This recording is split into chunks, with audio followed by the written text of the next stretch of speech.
Uh, oh, there we go. How is everyone on this Sunday? I'm going to be a little off center today, I suppose, for a little bit. Anyways, I've become one with the void. Yeah, I saw y'all practicing your counting in here. It's pretty cool. Definitely has nothing to do with me drinking anything. Just good. It's a good time to practice counting to 5. Isn't there a music tag on Twitch? Is there? Are we playing? I see. If there is, I would think that's for playing music, like the people who drum or do covers and stuff live. They do their shows live. I know there is a reaction category, but it's empty. It honestly doesn't draw anyone to it. So 1, 2, 5, 4. I kind of wish we had only stopped at 4 though. We could have brought in that Psycho Stick song. Me count so poor. Exactly. 100%. We're on the same page there. All right. We have a really big day ahead of us. We have 15 requests worth of listening. We have 3, I think we have 3 double requests today. And then it's 12 requests instead of the usual 11. It's going to be massive. Mr. Tellum, the reversed mullets. That still blew my mind. I wonder if that's what a reverse, like I got to go ask Kojum Dip now. How would you classify a reverse mullet? You think that music is about music? Maybe it is. Let me take a note down.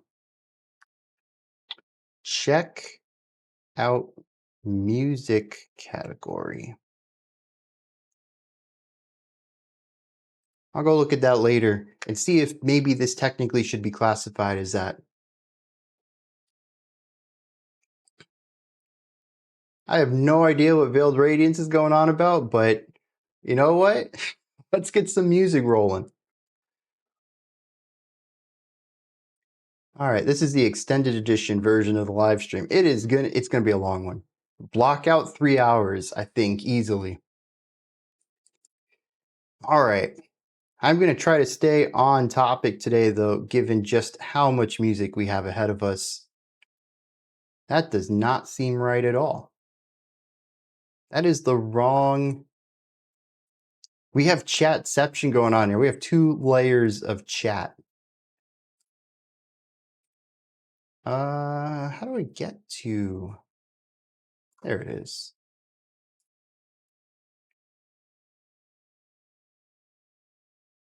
Bam. Fixed. Got to write down check out music. Hey, Marilyn, welcome. Oh, speaking of, I haven't welcomed everyone here. Shading with the Grays here, pair the Youth Worship Explosion. Marilyn, Bookworm is here for their first live stream, I believe. Evil's in the house. Synops is here. Charm Tiger. Ramono, did I say Ramono earlier? Spiral Out is here. Got a lot of people dropping by. This is much better than last week's stream, which started off with just a couple of people in. All right. So what's your opinion on Tylenol? Geez. Speaking of Tylenol, let's check out some Owen Pallet. It's a terrible segue, but it's what I'm choosing to do. Do we have context on this one? It comes from Wormy. This was my pick for Vocal Counterpoint Week. This is one of the 2 songs on the album that have slowed down or more acoustic versions with a different set of backing instrumentation. And it really jumps. Yep, I knew that was going to happen. That's the one I need. That's the one I need. All right, and has really jumped out at me when I first heard it. If it isn't apparent, I am not ready for today's stream. Geez. Sleeping on a hangover? Dang. It's a good reason to miss the stream, though. Something tells me that hangover and loud music, it's just not going to mix. The streamer's a train wreck today. All right. Let's see. We got some Owen Pallet here. Let's just dive in. This is Fire-Mare. I think that's supposed to be acoustic version. I probably cut that off somewhere along the way. I don't know. I'm going to take responsibility for that one. Let's dive in, see what Owen is bringing to the table today.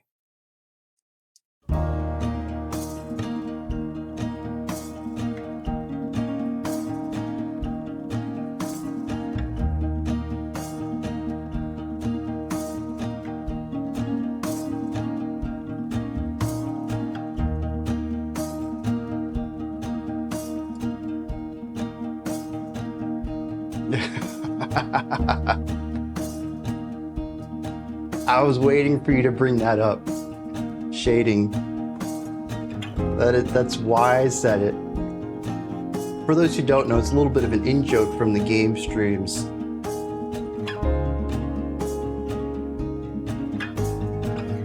This is beautiful, though.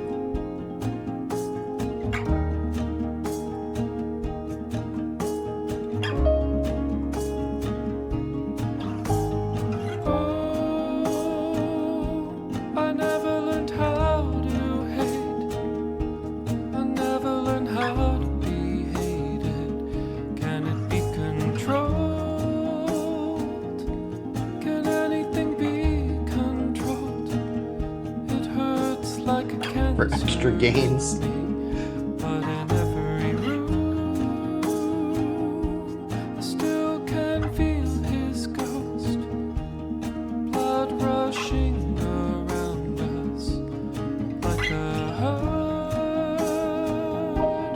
Beautiful voice too.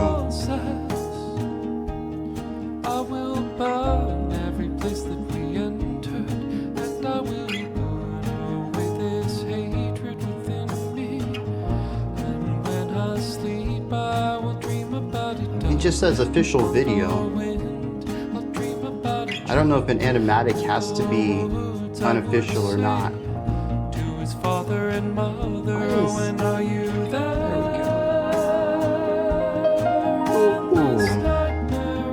That's a good way to start the day.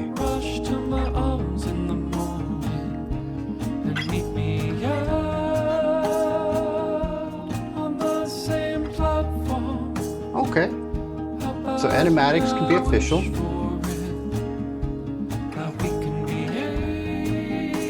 An animated storyboard that combines a series of images. Okay, so that's probably what this is then.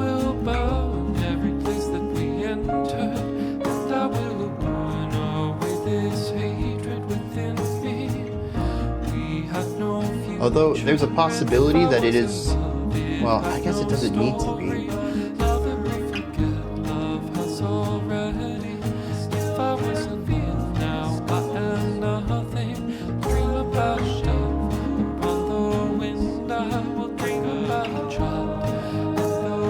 You say theatrical. I can certainly hear this in a teen drama. During a montage of several characters after all of them have gone through a pretty tough episode.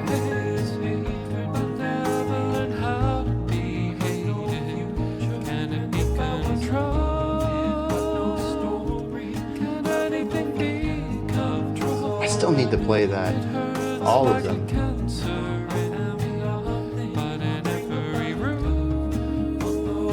The layering in here is nice. It's subtle, but it keeps it fresh. The piano is a nice addition. The second vocal is a nice addition, but they don't detract from that core original vibe.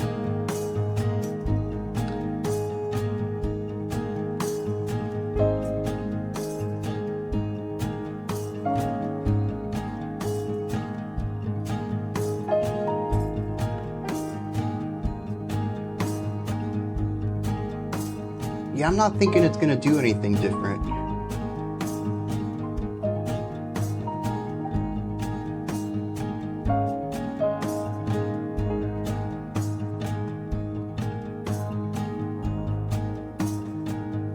Yeah, I think vibing's the right word for it.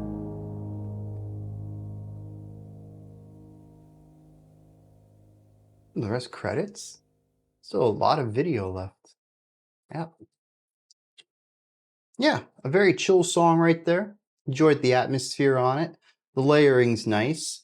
I like the dual vocal counterpoint we get at the end, and the piano solo is a nice way to sort of wrap things up there. Yeah, it's got its vibe and it stays there. This is, I can't even say this is like post-rock because that has more evolution to it. This sort of reminds me more of, well, honestly, theatrical music, I think is a good way to put it. Something that fits within the realm of capturing an emotion and dwelling within it and really focusing on that, ensuring that there is movement to it without ever distracting the listener. That's exactly what soundtrack music would be. So, yeah, comfortable, beautiful, and honestly, that's all it really needs to be. Oh, I didn't pay too much attention to the video, but if it is about dreams healing and burning away bad things, I like that. About healing through rest, in essence. So, yeah, I can get behind all that. We got some Aphex Twin next. I don't get Aphex Twin. There's been a couple of tracks that have intrigued me, but I don't expect that I'm going to enjoy myself here. From Demi, gonna throw in a more somber Aphex Twin piece. Oh, that's interesting too, a somber one. The video didn't go with the music. I saw a lot of fire and running away from stuff, and I'll say that didn't really match for me. But I think if you view it as memories of a sort, kind of going through these tough times, maybe that might click a little bit better. There's so much Aphex Twin material, I'm bound to like some of it. I'm sure that's true with most bands. Still exists? Yeah, I'm pretty sure they still exist. But yes, they are still within the community too. I don't see them around on Discord as much as they used to be, but yeah, they still participate in live stream requests and special selections every once in a while. Merzbow, I recognize the name. Black metal or avant-garde metal? What's up? You have my water? I don't. I don't know. Where's your water? In the glass in your room. 1 second.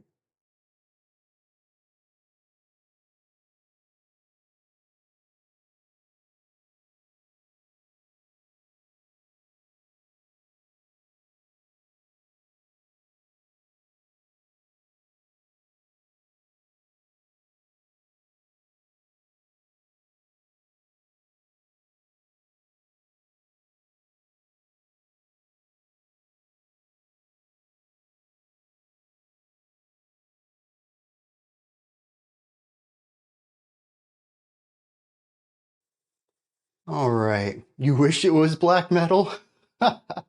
Famous noise artists. All right, I know it still says I'll be right back. Just give me a second. All right. Some of the Merzbow collabs are okay. Otherwise, I think it's a lot of harsh garbage. If you're going to make noise, at least make it interesting. All right.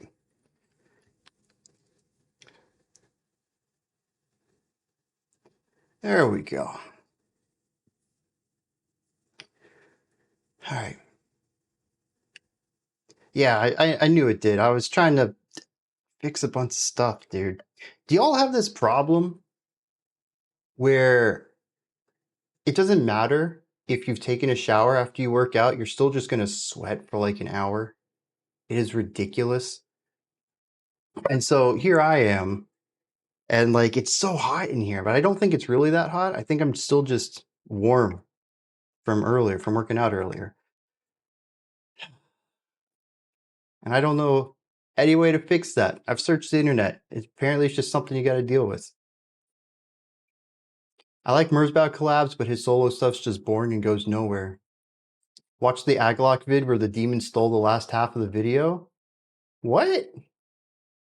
In a regular reaction, she showed up in it?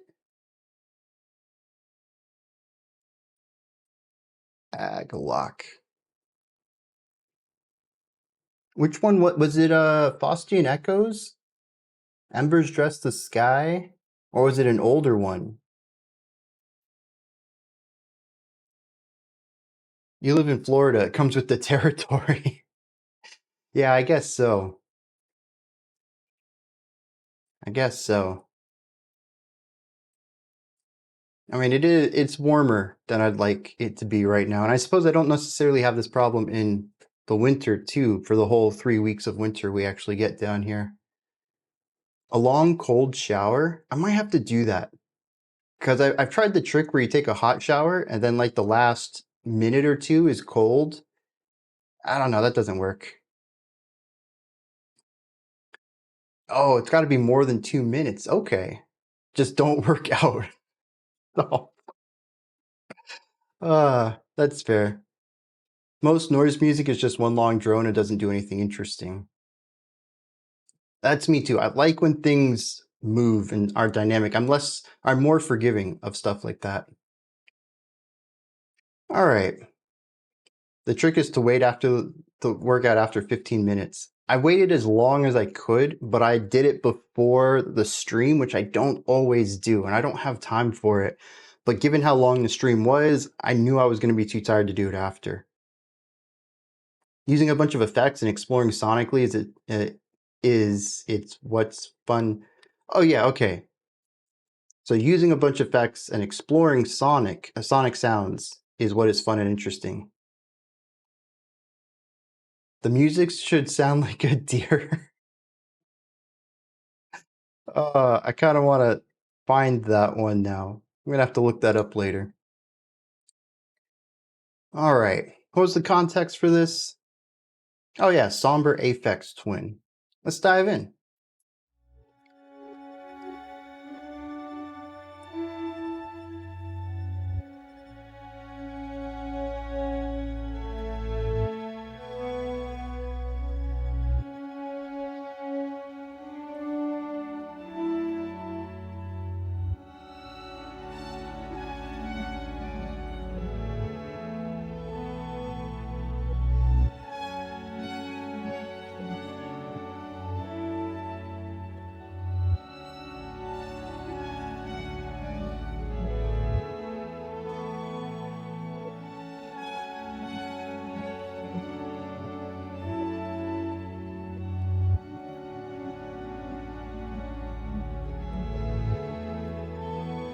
Well, this is certainly nice.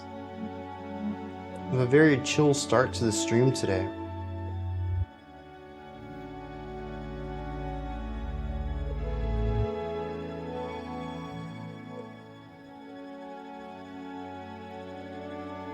Yeah, I can kind of hear that too.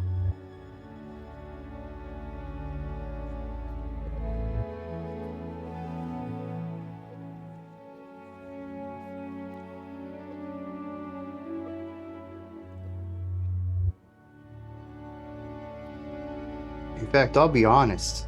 Until right now, I forgot we were listening to Aphex Twin. Because alongside Silver Mount Zion, I was also thinking we were listening to Godspeed You, Black Emperor.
It is interesting to hear this very different side to Aphex Twin though.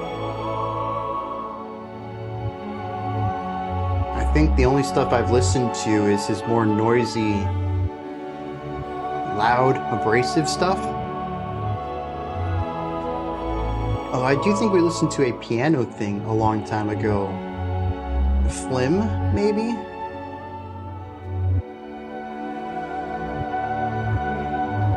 Shadow of Our Pale Companion.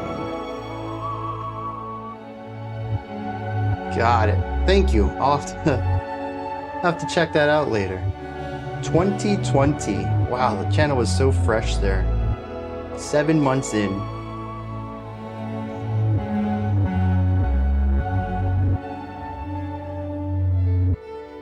It's interesting to listen to this beautiful orchestral sound, the choir coming in, and then this whoop, whoop, whoop off to the side. It feels like it wants to add to the transcendental element, but for me it's just not clicking.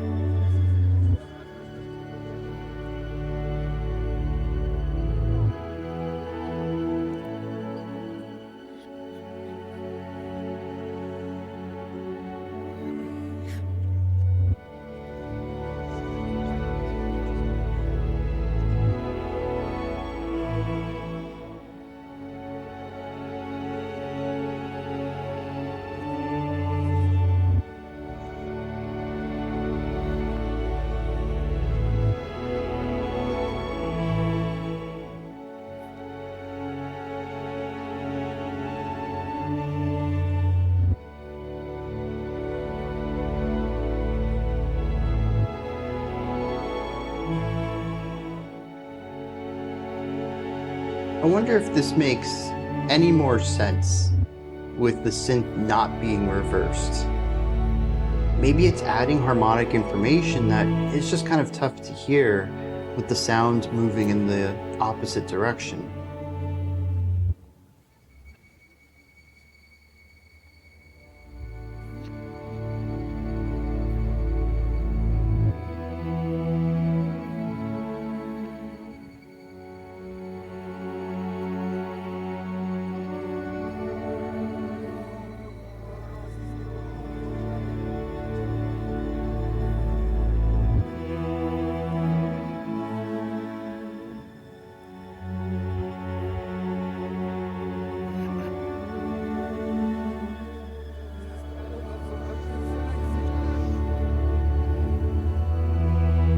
Interesting. So it's a redux of, oh yeah, Rhubarb orchestration is in the title.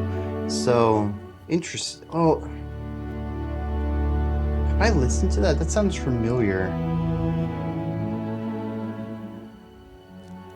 Yes.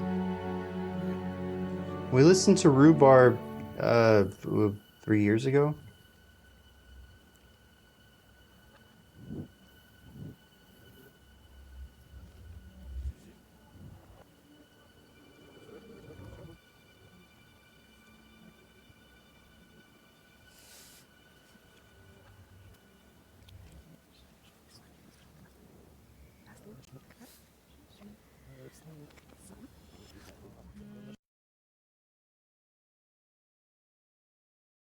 Hmm.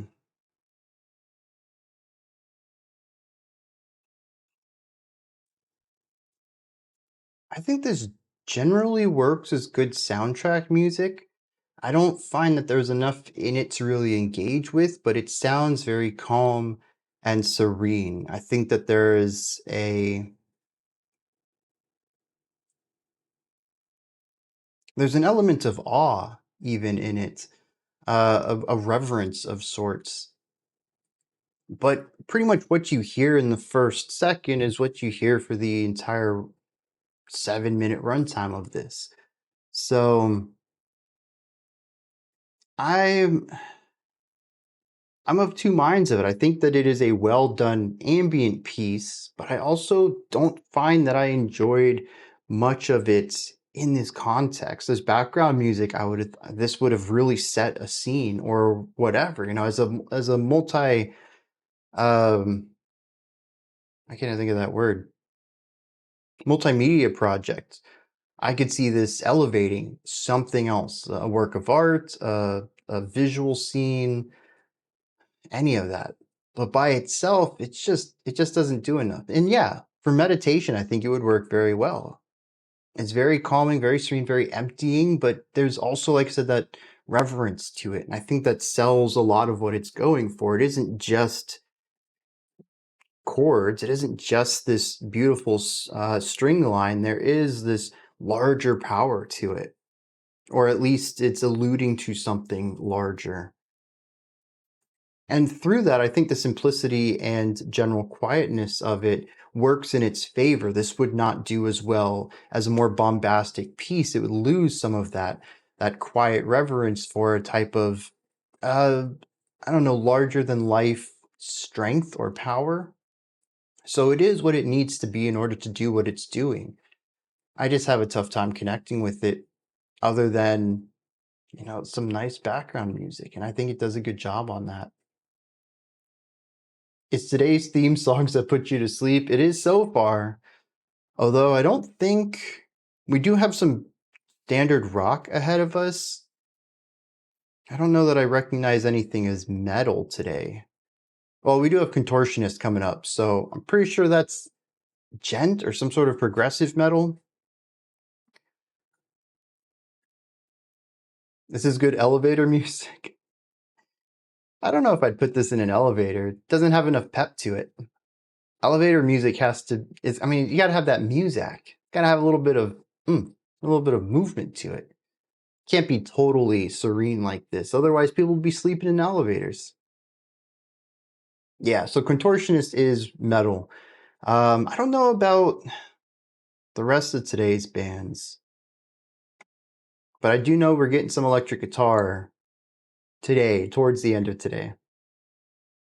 What's Tipsy? I'm not familiar with them. All right.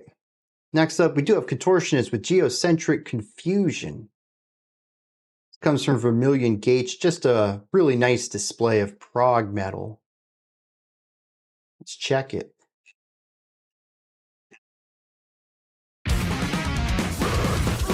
Ooh. I'm gonna have to look up this Tipsy.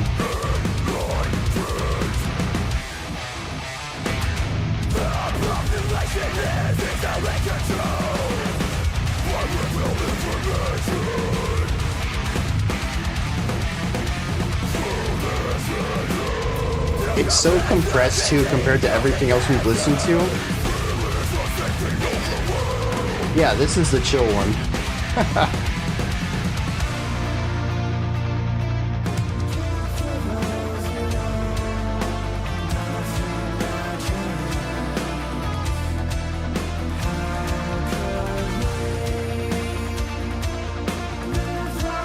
Is that 13/8?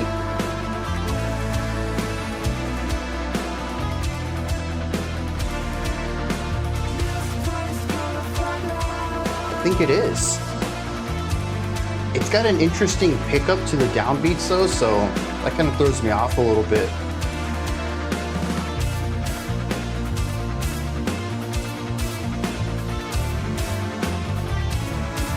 $14.42, are you kidding me? He's not karate chopping this time.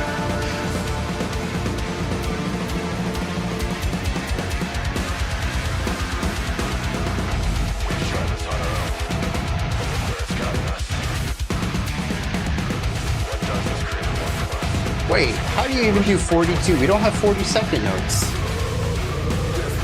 Yeah, y'all are playing with me now.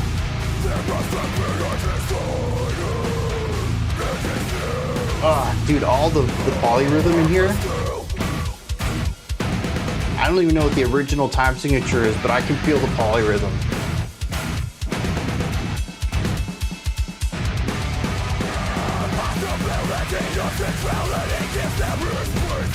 The new math.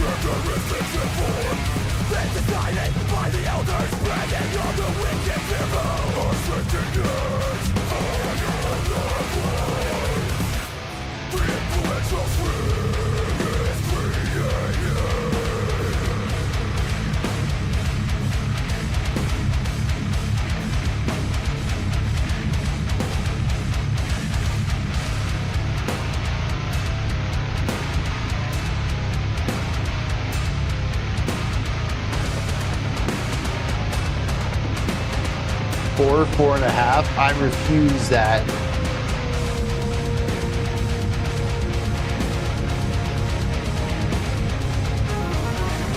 Okay.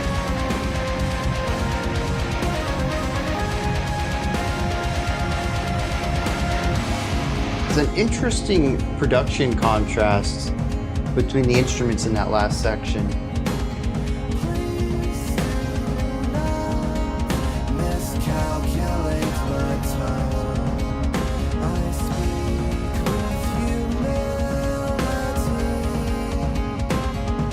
Seven over pi.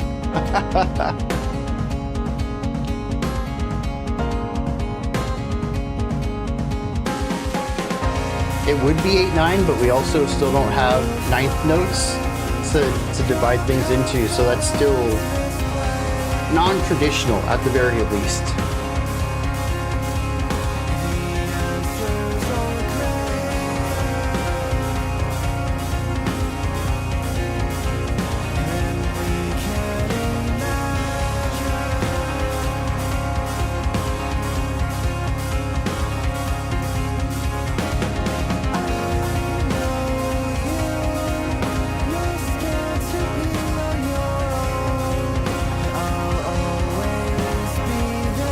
That's what it is. Okay, so it's not just that it's overly compressed, especially compared to the last two tracks we listened to, which might have just tuned my ears to a much wider soundscape.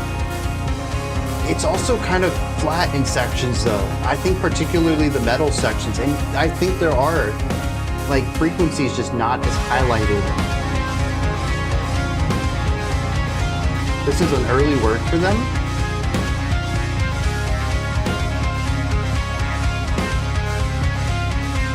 Is this their official channel?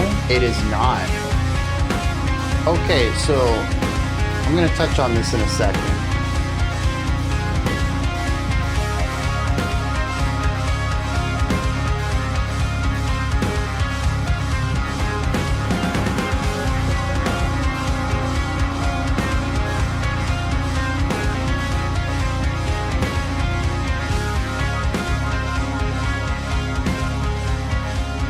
Fade out.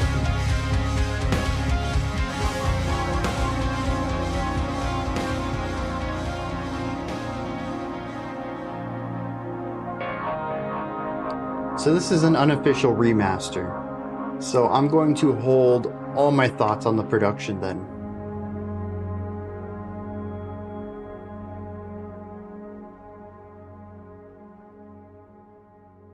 Wait, a fade out into a layer reduction into a fade out? Ah, that works, I guess. Yep, an unofficial remastering. Musically, though, it's gent. All the things that I enjoy about it and all the things I don't enjoy about it. There's a lot of sections which are just very much enjoy the groove and have some dude growling over them. And yeah, you know, sometimes it clicked. Some of these grooves were absolutely filthy. And then other times is, well, it's a neat idea. They put some cool math work into it, but I'm not feeling it. But then they go into these sort of space rock vibes. And I think those sections really excel. For me, whether it is an instrumental melody that leads it or the clean vocals, those sections consistently grabbed me, and I found them to be highlights of the track against the more generic, mathy, genty chugging. Yeah, it can be gentle music, can't it? But I think this is where I sit with a lot of Contortionist work too, is that generally there's a lot of really cool ideas from an analytical standpoint. There is a lot to dive into with their work, even on their newer stuff, but I find it really impressive that their older stuff is just as intricate and complex. But on a casual side, I'm always just wanting a little bit more, and sometimes they do give that to me, but it's not a constant in their writing. Yeah, the spacey stuff worked really well. Jace Rock. We're not gonna. That's stop trying to make that happen. That's not a thing. I am really curious about some of these time signatures though. I do think we had a 13.8 at the beginning, but it could have been subdivided up a little bit even more than that, as the 13.8 is more of a gut feeling there, because where one begins is still kind of vague for me based on how their pickup notes into that downbeat exist and how they emphasize the pickups rather than the downbeat, which is really bizarre to me, but ends up working and creating this groovy element to it. You really forced that one. But yeah, solid track here. And again, it's very cool to go back to some earlier work and see, oh yeah, they've been this way since the beginning. And they've certainly matured quite a bit, but even back on their second album, still impressive writing. All right, next up, we have, I hope I pronounced this right, Yndi Halda. Together Those Leaves. Hey, RRTS. We have all our requests already lined up for today, but I'll be taking requests for October as soon as the stream is over. You can do that by heading on over to Patreon and joining at the critic or higher tier, and just looking out for that post that'll be available in about 2 hours, I would say. Saw them opening for Tesseract. They seem like a fantastic band to get paired with Tesseract. Music Theory for Bass Players by Ariane Cap. Think I'm ready for it, and it came highly recommended. I'll have to check that out. Well, okay, I'll wait until you read it. I'll get your thoughts on it. But if you think it's worthwhile, I'll definitely look for it. I'm going to study right now.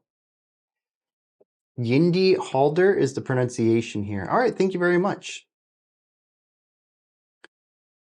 Hope people are bringing spooky tracks for October. I always look forward to that. And of course, we will have a dedicated spooky week at the end of the month for the general reactions. All right. Let's dive into this one. Do we have context for it? From Bartolomej, opener from one of the greatest post-rock albums, Under Summer. I always listen to this album when autumn arrives and meditate upon summer that has just ended. Very cool. I like that context. This is an incredibly dynamic track. I'm going to mute myself on it. Y'all set the volume what you want. I will say, though, that the ending of this is where we hit our volume peak. So be prepared for that, and have your remotes or volume dials or whatever ready to go just in case it ends up being too loud.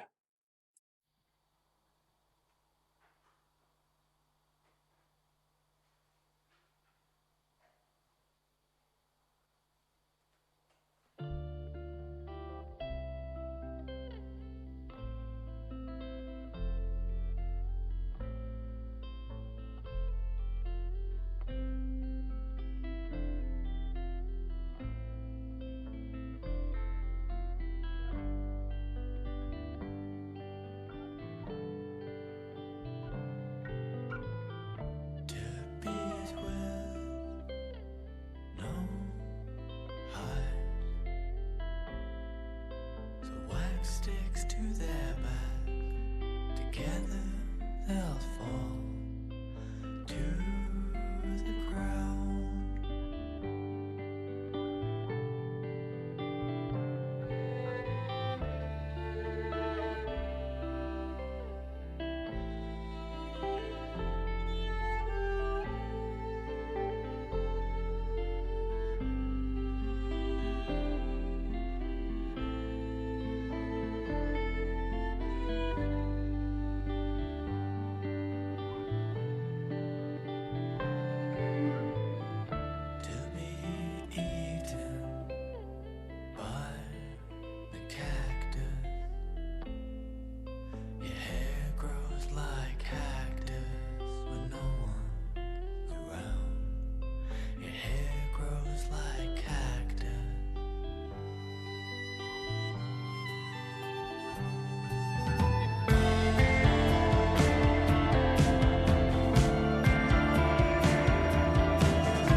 What'd y'all think of that?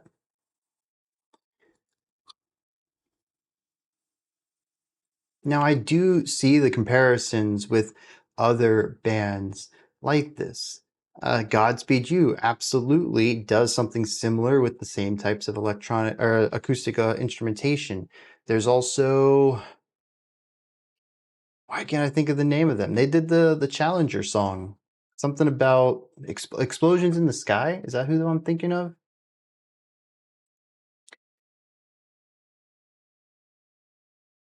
Wait, am I muted? There's no way I'm muted. We lost the C. There we go. And look, I'm not muted. I'm kind of curious. Yeah, okay. But yeah, explosions in the sky too. Oh, geez, Mogwai, I would not have thought to name drop either. Um, but I do feel like a lot of this, there's a lot of overlap in style. I'm sure if you listen to more music like this, you begin to hear the nuance and variation between all of these bands. But I can totally see, especially from me being outside of um, that that fandom, that genre, sort of not being able to distinguish this too much from Godspeed You, Black Emperor, and understanding why people would call this a clone of them or whatever. I'm not going to say it's accurate, but I can see where those ideas come from. And a lot of the things that I would say about this track in a detailed, lengthy analysis would be pretty much the same thing I'd say about Explosions in the Sky or We Lost the Sea or Godspeed You. They do a fantastic job of using drone and atmosphere to craft long cinematic musical set pieces that grow and expand into these massive emotional releases at the end of a song. I'll say a lot of post rock sounds very samey, but it's great when it manages to stand out. And see, I think too that where something stands out, where that line is going to change based on familiarity. I mean, for instance, I'm sure a lot of people think that alternative metal all sounds the same, but as someone who listens to a lot of the more popular alternative metal bands out there, I do hear a lot of vast subjectively differences between the bands, even though a lot of them are using very similar blueprints to their writing. And so the closer you are to something, the more you can see the nuances. So I think that's even in post rock, like any genre. Needs to have more strings and acoustics. I'll say I agree with that. The post rock that I have enjoyed over the years has been the stuff that's more acoustic focused rather than electric focused. So I'm right there with you. They're uniquely uplifting. I find that interesting because when we checked out the latest Godspeed You album earlier this year, I found that to be incredibly uplifting. And even, going back to Explosions in the Sky and We Lost the Sea, even We Lost the Sea, we checked out a couple of tracks which are about catastrophic events, big moments in history of loss and catastrophic moments, but it's always been a positive turn from that. What we have done despite that, in spite of those moments, what good has come out of them. I find post rock to very rarely, at least in what's been given to me, dwell on negativity and instead tries to find inspiration or uplift through the hardship. That to me seems to be a very core component of post rock. So I find it interesting that you find this to be uplifting in a different way than those other groups, because to me, again, having a bit of distance from the genre, it sounds very much of what I would expect in it. But I do appreciate your perspective on it, given that it sounds like you're more engrossed into the genre than I am. This Will Destroy You is certainly not uplifting post rock. I mean, it's in the name, isn't it? We've done an album review though of them, haven't I? Yeah, we checked out their self-title. Hmm.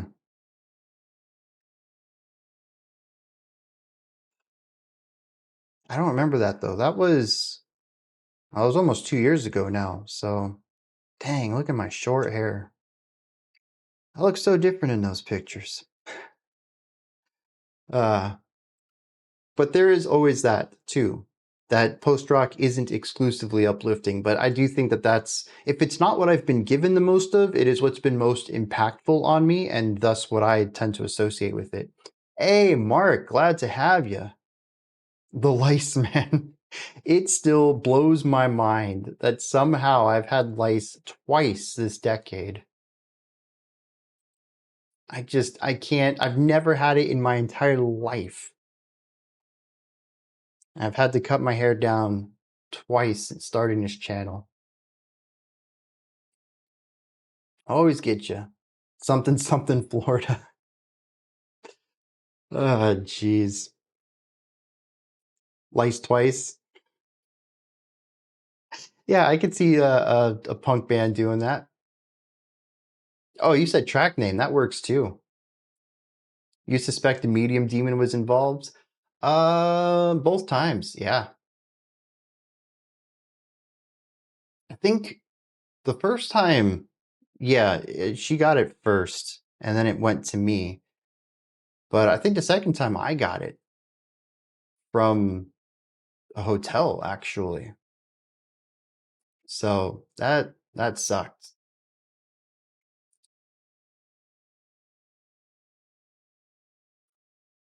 But I do think the first time she got it from sharing headphones in school or something like that.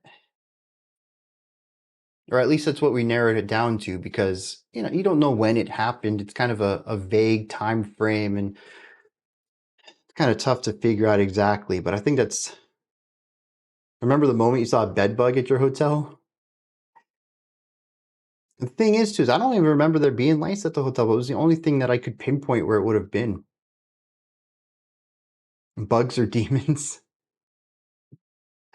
Waiting for Shading to comment on that. Bugs or demons. All right. Next up, then. I didn't say much about the beautiful track, though. Absolutely gorgeous build up. Another very serene and calming song, but it definitely evolves into this big cathartic moment at the end, which, as I mentioned earlier, is what these types of songs do really well. And I think that this group did a fantastic job of bringing the song to a head and exploring that moment. So, yeah, fantastic stuff right here. All right. We got some Windwalkers here.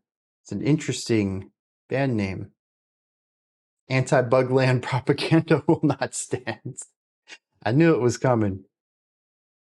This one comes at us from Johnny. Seems Windwalkers has decided to test the waters with branching out their sound. Would you call this 8-bit core? I need more ridiculous genre discussions to poke fun at. All right, so we're in store for something interesting here. Let's dive in and see what's going on with Windwalkers.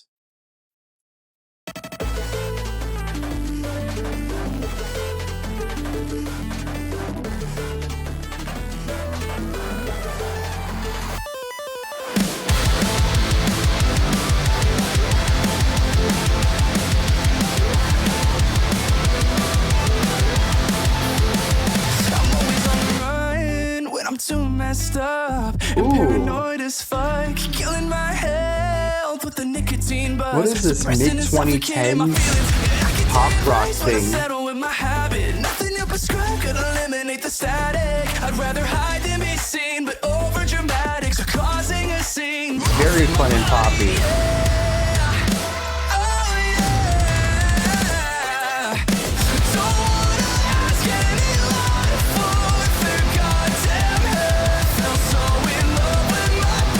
My clapping dance was GIF-worthy.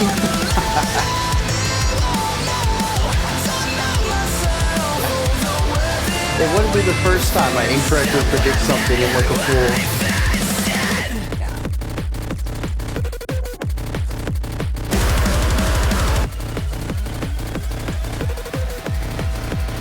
I'm done playing myself, 'cause I've learned my worth, fighting my place. Yeah, reality's false. I don't think I'll ever know. Isn't Nintendo Core already a thing? Chiptune metalcore?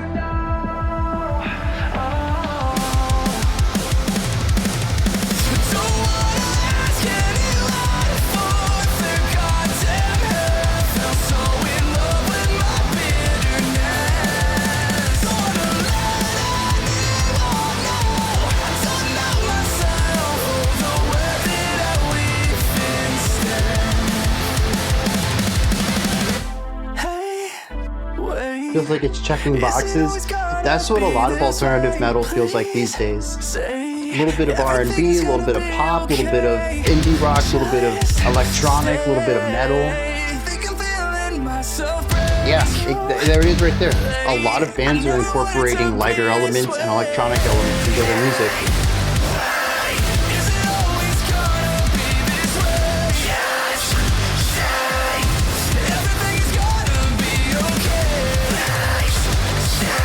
That's where the dragons came from in your Dragon's Chips for. I was trying to figure that one out. The Imagine Dragons. Okay.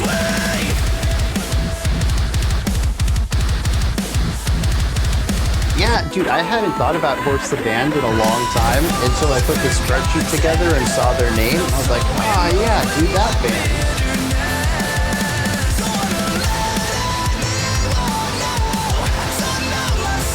But they're Nintendo core, right? I think that was the first time I heard that term.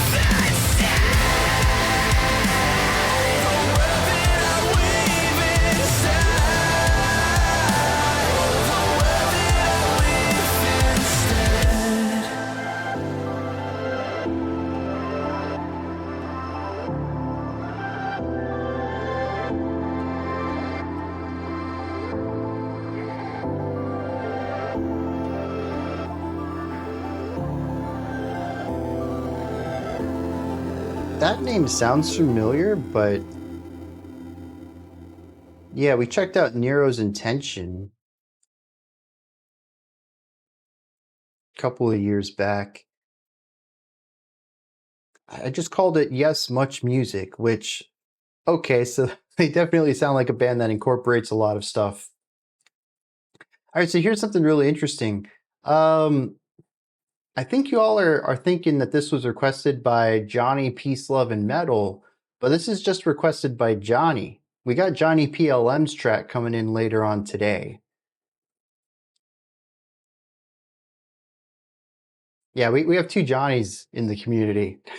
But I could see Johnny PLM definitely requesting something like this too.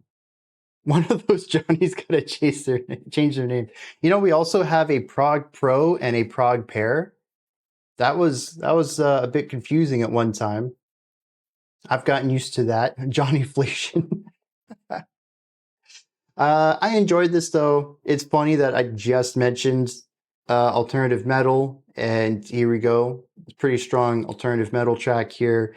The chiptune is an interesting change though. The EDM stuff, the poppy vocals, the indie rock guitar licks every once in a while.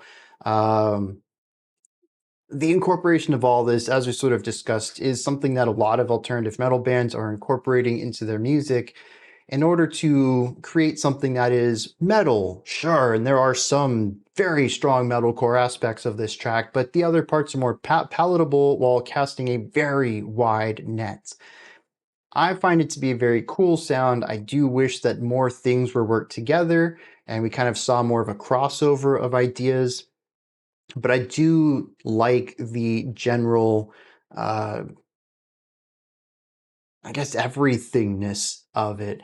And y'all can correct me if I'm wrong here, but I think Bring Me the Horizon popularized this sound a couple of albums back, and many bands are catching up on this sound.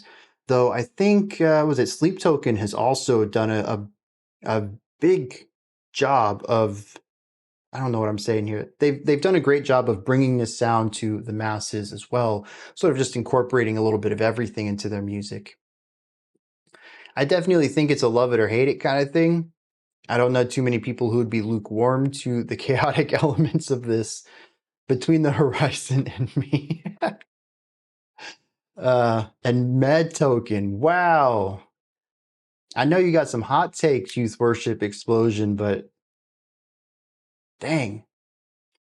Although I do feel like you have to say something every time I bring Sleep Token up. But yeah, I find this to be enjoyable. I can listen to this. I might have to check out more. They have 1.3 million monthly listeners, which is wild because I've never heard of them. So that's kind of wild. You knew they weren't gonna like Sleep Token. Horse the Band did a 20th anniversary tour earlier this year. Dude, that's pretty cool. Yeah, I thought they were broken up forever here, so. Oh wow, dude. So you don't even just dislike them. You hate Sleep Token? Yeah, definitely. You got a problem there. Modern Metal. Fellow Sleep Token, that one's good. Skip Token. Wow, y'all are going hard on them. Going real hard on Sleep Token.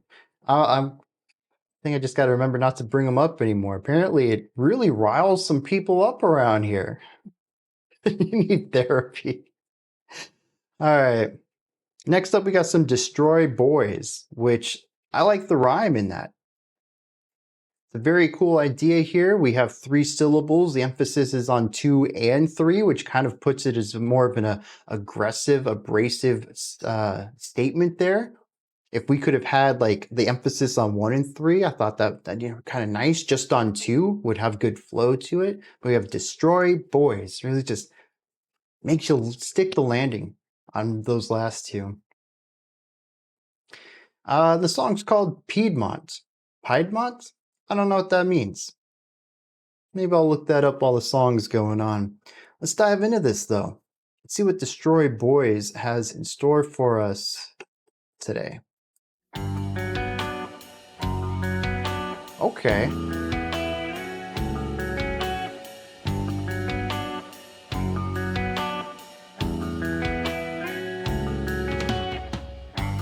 Looks like I'm late for the party. Everyone knows the attire but me. Glass wall separates us. Catch a glimpse into different books on different shelves. Well, it's a place then, not a thing.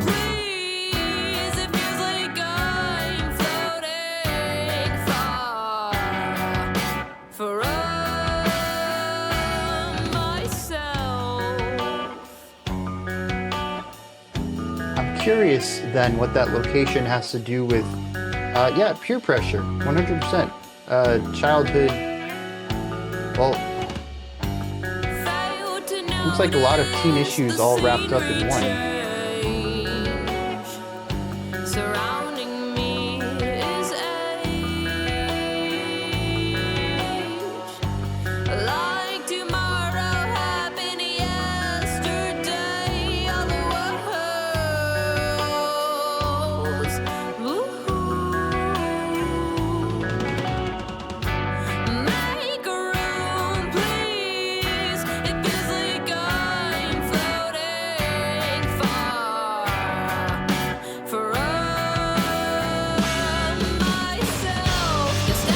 There we go. Her voice, yes, there's something, it's a little bit of grit that she puts into the vocals, and I was like, it really needs some heavier guitar work behind it.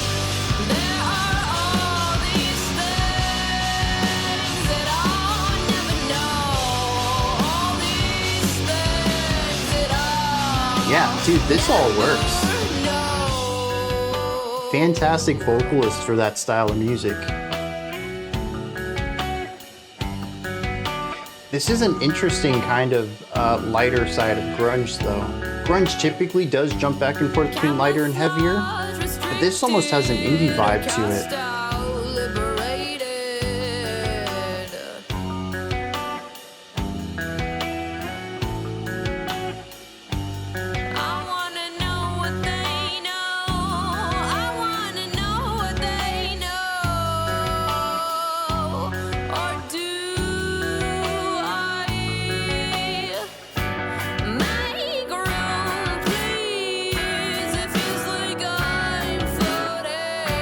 Yeah, I'm a sucker for tasteful grit. It really doesn't even matter what the timbre of your voice is. It's a little bit of, and I think that's why tape compression is so used as an effect on music production as a whole, because a little bit of grit, a little bit of white noise works really well at selling a lot of different types of sounds.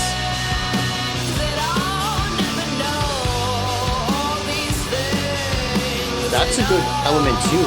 Intensity in quiet moments. And you can feel that here. Yeah, bent knee, 100%.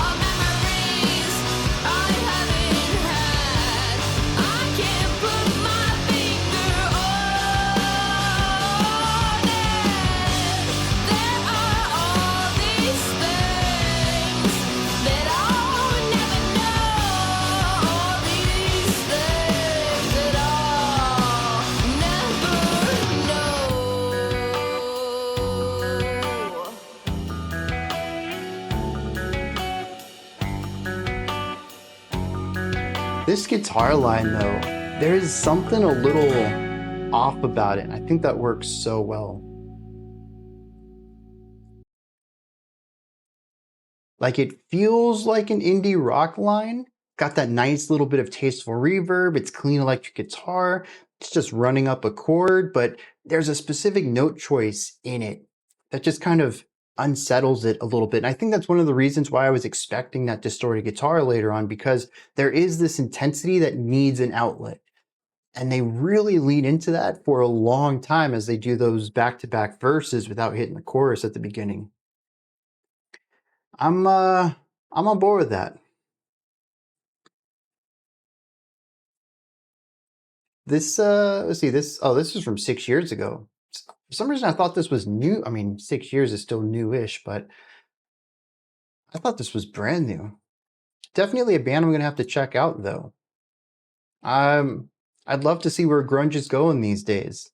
I've talked in the past, I like post-grunge, but I kind of stopped paying attention to where the genre was developing back in the, I guess the same time I kind of fell off of all music, late 2000s, early 2010s. I'd love to see what the next generation is doing in this genre. And I like this. It is certainly grungy, but it's different from the 90s grunge sound. Yeah, 6 years ago was only 2010. Write it off as generic, but it was just super memorable. Yeah, that's really strong iterative writing right there. Not necessarily completely revamping things, but doing things just slightly fresh. Super Bloom? What is Super Bloom?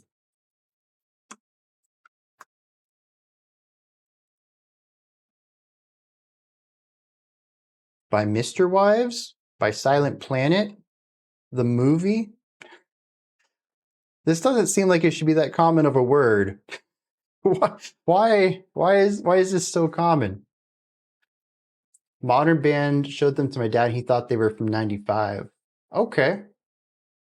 So it's a band. That's even worse because I don't see that any. Oh, here it is. I found an EP called Life's a Blur.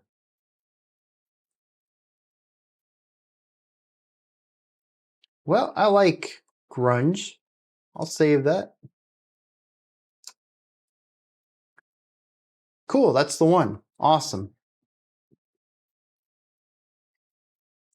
But yeah, I think between that guitar escalating pitch and then also the vocals just having a bit of that extra intensity to them really pushes the song towards that chorus. And I think delaying the chorus by doing two verses back to back, I think it works. That is the best way they could have done that, to really hang on to that tension and allow it to fester and boil until it's ready to explode. Yeah, I'm going to have to check out more of that. Do you like grunge? Are you trying to get me to derail? Because I do like grunge. At least some of grunge. There's a lot of grunge I haven't listened to, even like important grunge, like Nirvana. Never heard anything other than their big hits. So I don't know if you could say I'm a big grunge fan, but I have generally enjoyed all the grunge I have heard. Oh, I had a pause. I don't remember that at all. Everything in my brain just feels like it was going smoothly. All right. We have this next performer, Haku, but there's a period. Yeah, there's a period here too. So that's interesting. Soreshika Ienai? Yeah, I probably butchered that entirely. Do we have context for this? From Spiro, it's a new Haku song. That's good enough for me. Is an awkward little pause. I do that sometimes. I have grunge homework to do. Alright, let's dive into this and see what they're bringing to the table. We have a lot of music videos today.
Could you imagine if I picked up Japanese because of music reacting?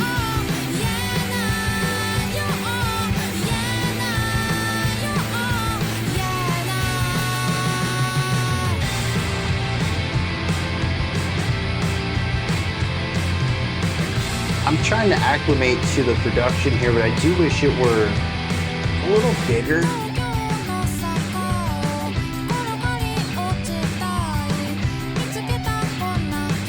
A bit of noisiness going on over here. Yeah, there's a punk element to this, which I think is where the simplicity stems from too.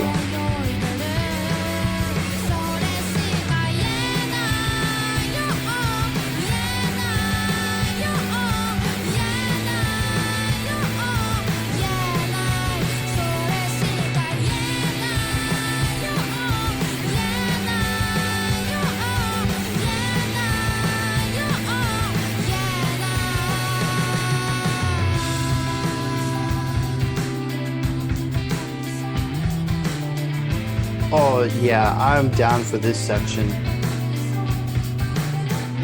Due to the reduction of instruments, it's a little more spacious. The bass gets to take lead. Very light and chill.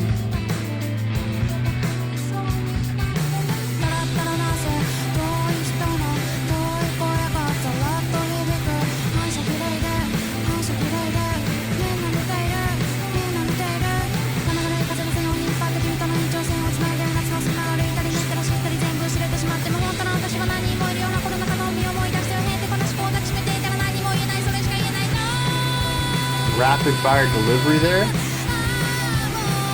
Yeah, we're on the same page there.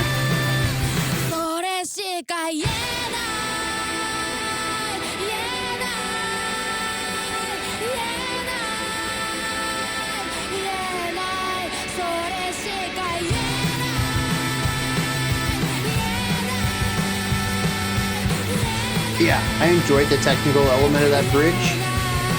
Even coming in here with just a tremolo underneath, starting the chorus off with that less layered segment. Really nice way to bring that in.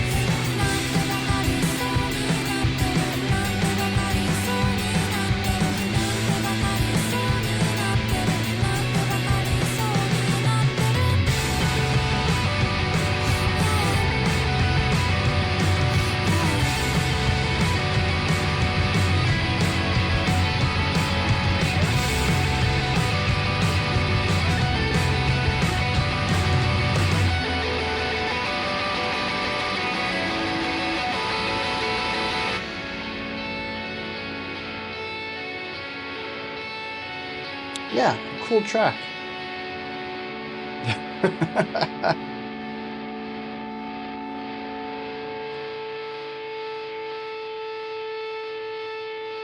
I'm just drawing that feedback out. All right.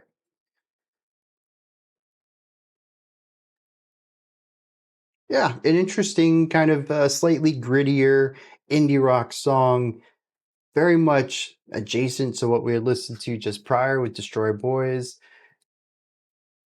I enjoyed it.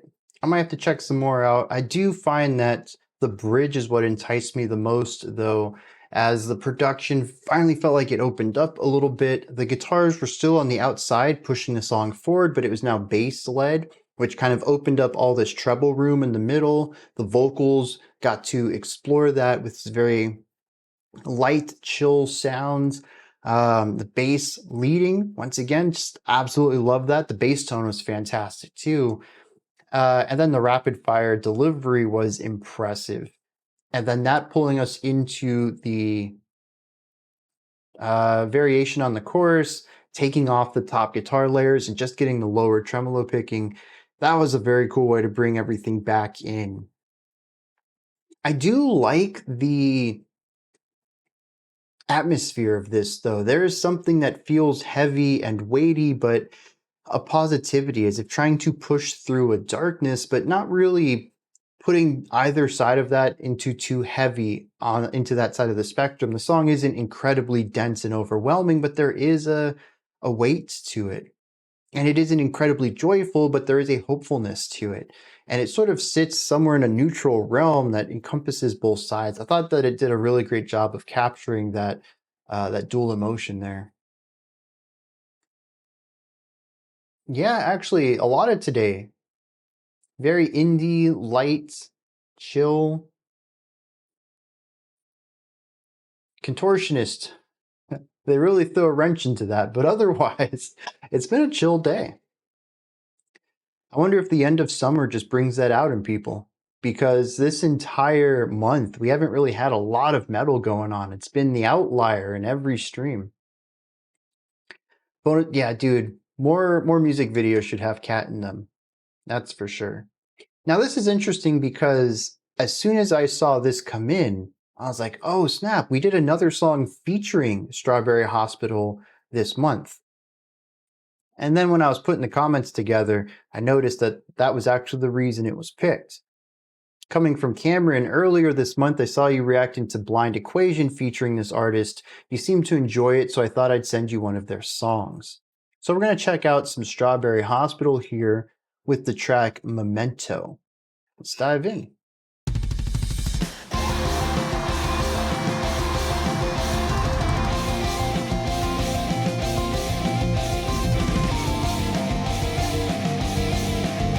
I feel like every song is getting more compressed as we go through this stream. I do like the expansiveness of the synths, though. I just wish that the guitars could open up a little bit too.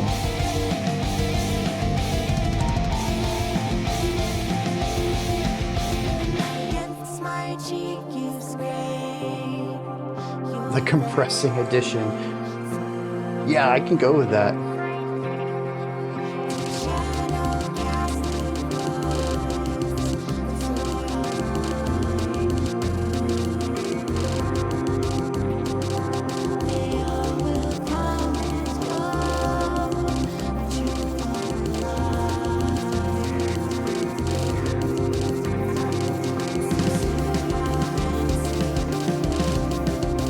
Is this a breakbeat?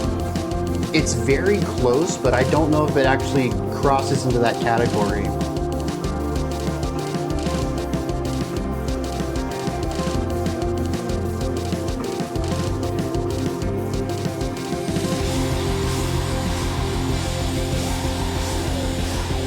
Drum and bass? Okay.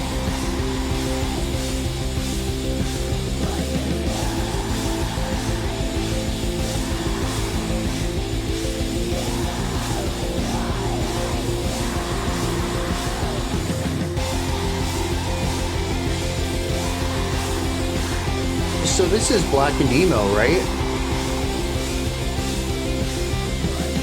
I think this is the third Black and Emo track that we've had on the channel ever.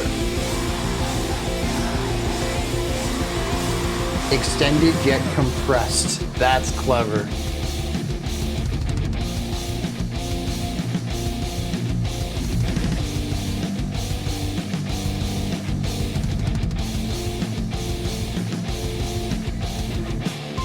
Full emo?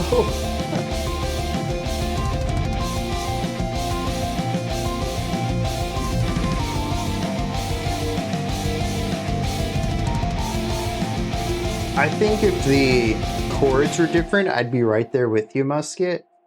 Wait, is that it? Oh, that's it. But given that so much of this compositionally is mall screamo music, it's just those chords to me and this screaming just fit. I think regardless of the instrumentation, or regardless of how bright some of it can sound, it totally clicks for me. But I can totally see how there is that disconnect between the emotionality of the song and the screaming. I'm on board with this. Generally, I think I would have liked more. Was this only 2 minutes? 2.5. So yeah, I would have liked a little more to it. But I think more than anything, that blackened compression is what would draw me or push me away from this style more than anything else. Yeah, fun. There's definitely a fun element to this. It's just, it feels too claustrophobic. It's the same problem I have with lo-fi black metal. And I think this would be very cool if we kept the blackened composition, if we kept the emo chord progressions, if we kept the bright synth work and the screams. I'd even keep the hyper pop vocals at the beginning. All of that works. Just expand the sound out. And I think I could really get behind this. But that's just not the way it went. And I find too much of it to just kind of be huddled up, closed off from the rest of the song for me to fully enjoy it, which I find a bit underwhelming because I do think there's a really cool song in here. Needed more compression. Oh, jeez. No more songs need any compression. We should just stop making compressed sounds entirely. Why did I push that button again? Ah, jeez. Because I needed more work. Because I needed to draw this out even longer of a day. I need to find a non-destructive way to do this. I think that's my problem right here. All right, this will only take a moment. Next up is Beyond Dawn.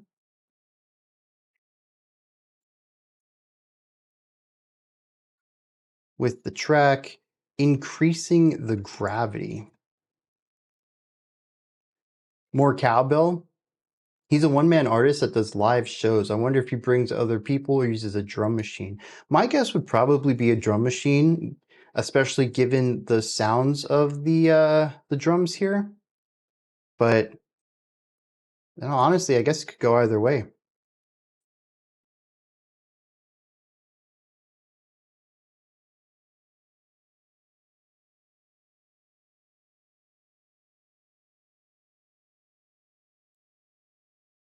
All right. Now we're almost ready. How did I mess that up? You gonna read the description of theirs? What description? Is there a description I need to know about?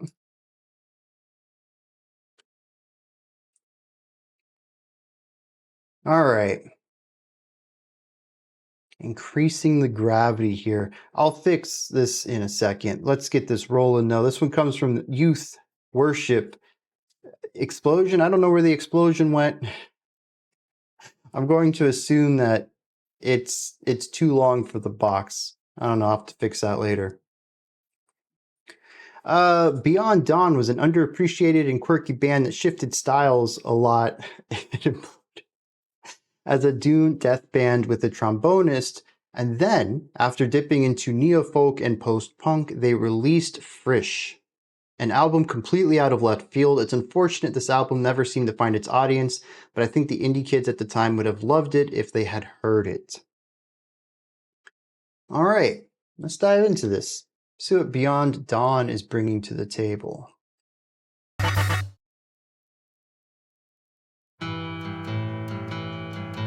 Okay, I think that was from the last song, because this is a full album video. Yeah, the push will be friendly, and I will hardly make a sound as I fall.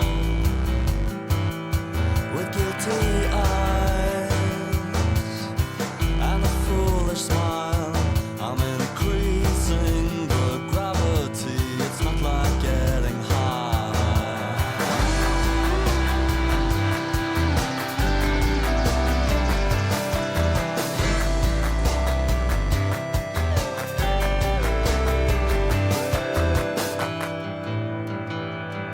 Could I just keep quiet? So this came from a Death Doom band. The air is filled with snow, my heart with meaning. I sing along. Is that a bass, or is that a synth with a really low tone? The taste of electricity, almost gone.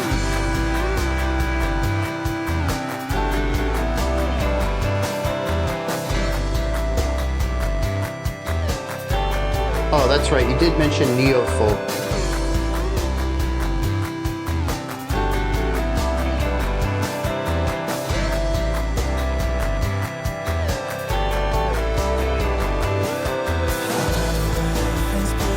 It's just a matter of distance between the city lights. Have a way of leaving me out.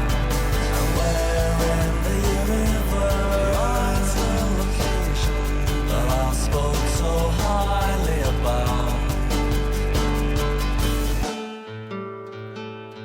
It's recommended to lie and change the subject every goddamn time to avoid confrontation. Oh, I feel strong. I'm not equipped with anything more than a stranger would easily remove. I know.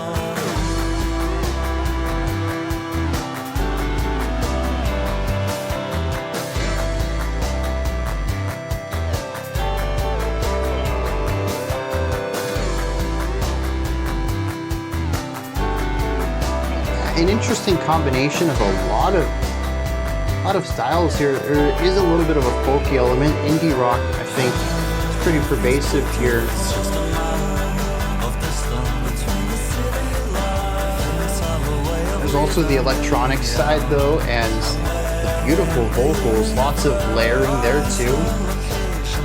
that I spoke so highly about. And interesting effects on the guitars as well, in order to create a rather unique sound despite typical instruments. Worn out, and I follow experience until it got too hard to follow anything. You're not a big fan of clapping? I'm noticing that there aren't really any memorable guitar riffs, but that the guitars are always doing something interesting, something new or fresh.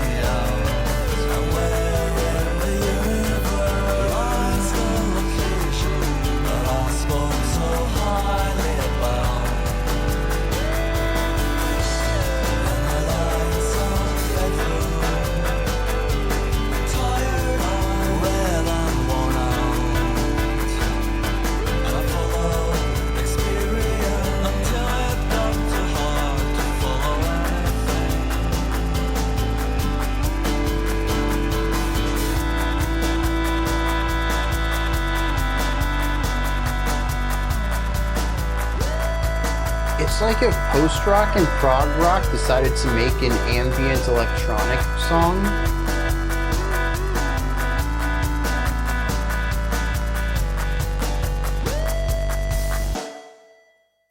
Is that it? Yep. It's an intriguing track. There's a lot of ideas. Y'all put that word in my mind. It is intriguing though, but I don't know that I would have come to that term if y'all hadn't have said it so often. It does a lot of things, and it keeps the idea moving forward. Like I mentioned, we don't really have guitar riffs. in here, nothing memorable of that sort, but if you pay attention to the guitars or the bass, synth, whatever instrument that is, you're going to find that they're always doing something different, a different effect on the instrument, a different melody line. It's a lot of ornamental things that are coming together in a lot of layers to create something dense, but somehow very palatable. It never ever comes across as something too large or too weighty. It never succumbs to its layers. It always feels chill and laid back. Ambient post-pronk. I like it. That captures a lot of what this feels like.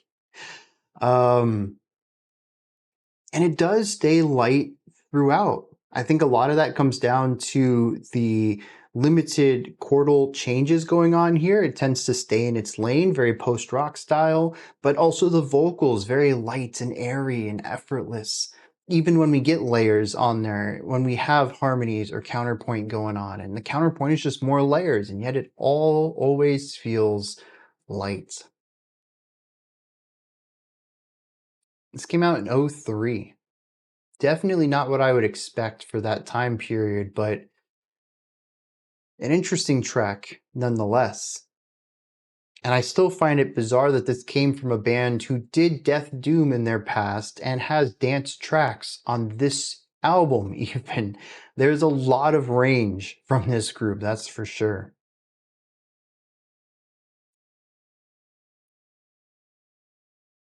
Daniel Donato's Cosmic Country.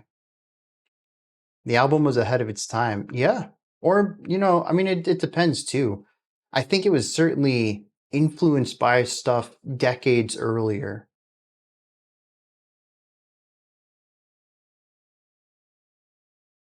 Because I'm trying to think of if there's anything quite like what they're doing even today, and I don't know. This sounds rather unique, so ahead of their time if we end up there someplace, 100%. But I think nonetheless we can agree that they were making music, not necessarily for the people alive at that moment. So, yeah. All right. Now, I don't have a title for this because I don't think that there's song names here. I think this is just one really long performance. The video just says Daniel Donato's Cosmic Country, Night 3 at Charleston Poorhouse.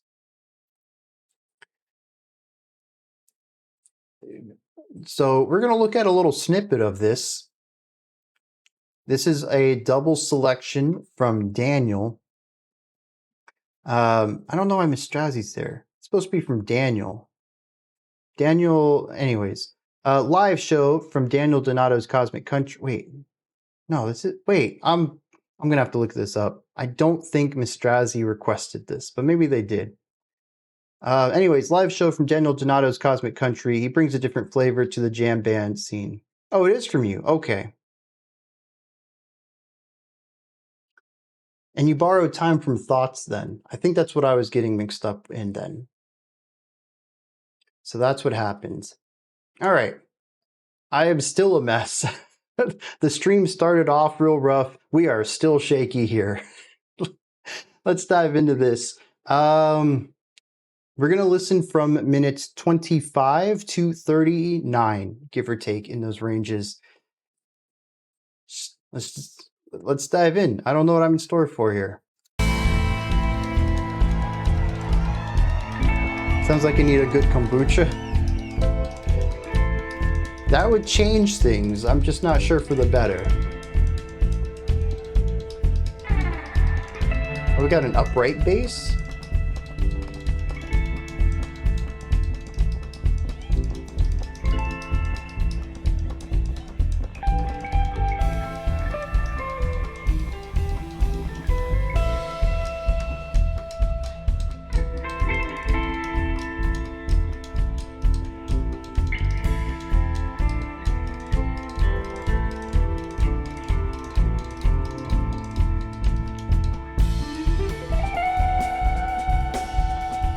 Okay, very light drumming.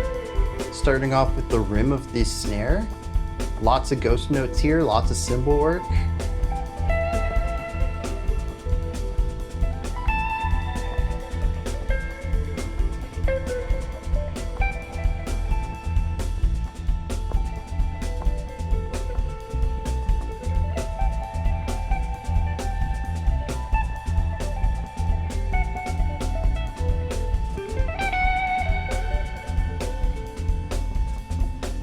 Very trippy visual work though.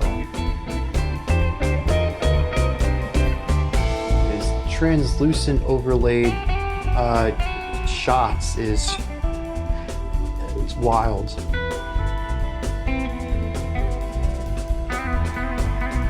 Well, you know, you can have one for me too, because I'm not popping open any kombucha this morning.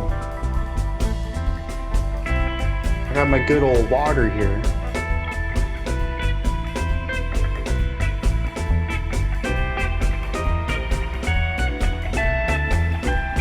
Did the drums start that pattern and then the guitar picked up on it?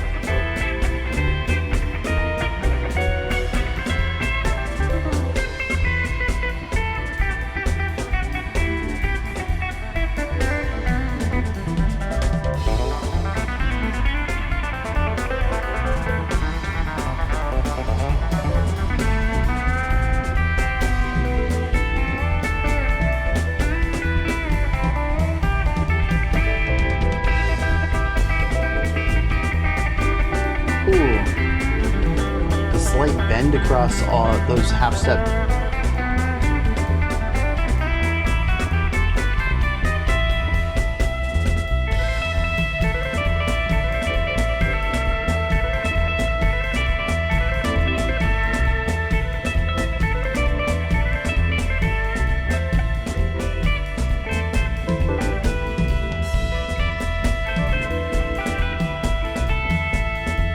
A little bit of a reggaeton beat there.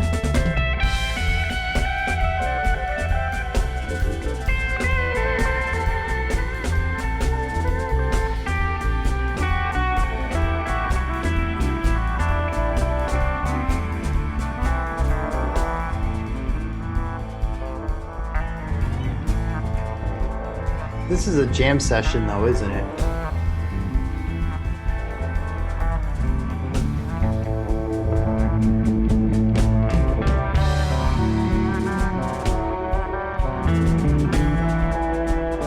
Yeah, I'm gonna go out on a limb. Not just that it's made to be live, I think this is just a live performance.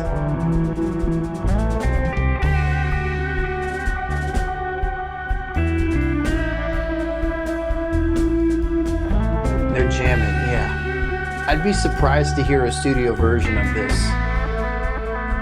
But they do have microphones, so I'm going to assume that they have pre-composed songs they do as well.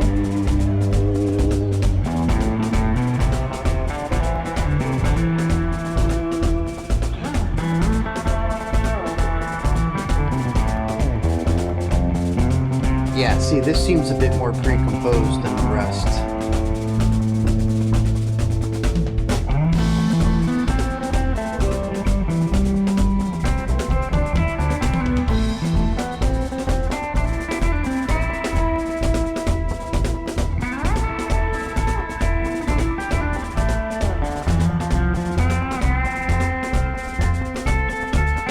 Interesting, they put a reference in there.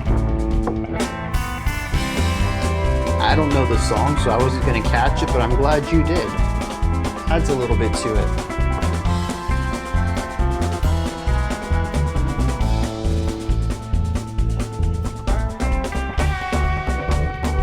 Gotcha.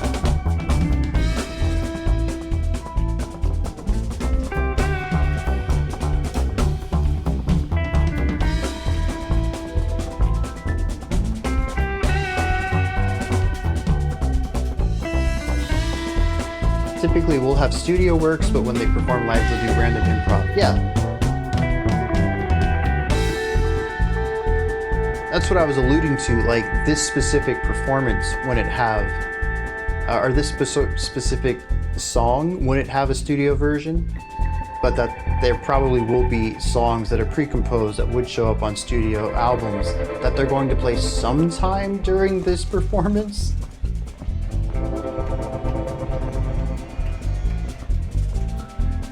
Now, I see we have a keyboardist. I haven't heard a lot of keyboard work yet, though.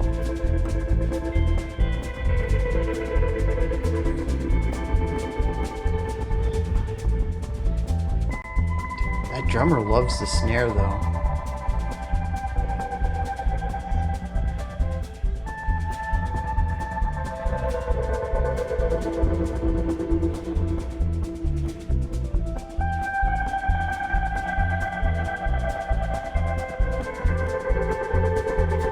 Well, the performance is 3.5 hours, and we're watching 14 minutes, give or take, of it.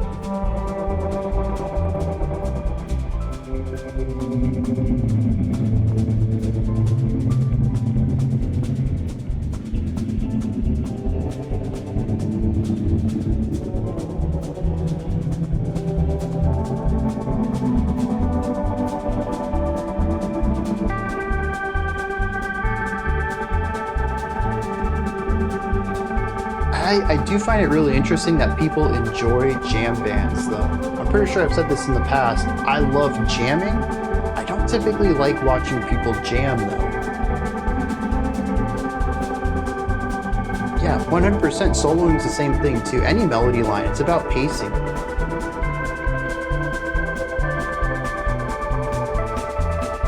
And you can really tighten up pacing better with drafts, with revisions, which you don't get live. So there's definitely a chance things just kind of go on too long, and it's also a subjective thing too, so.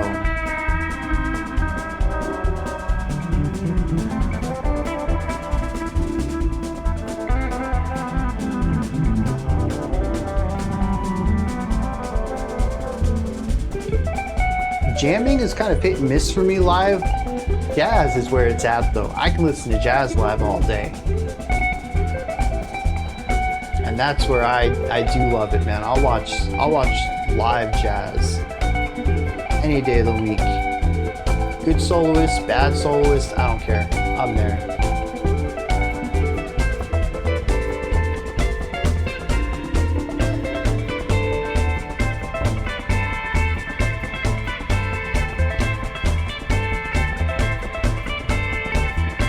That's fair. Jazz is very jammy.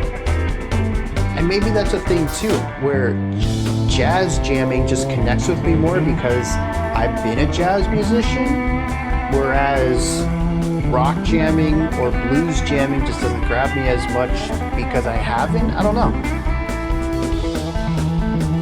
Maybe it's because jazz jamming is still structured.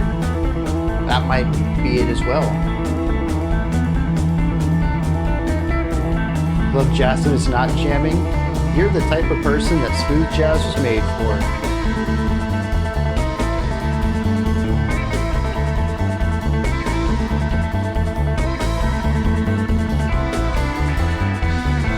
Four hours for a show?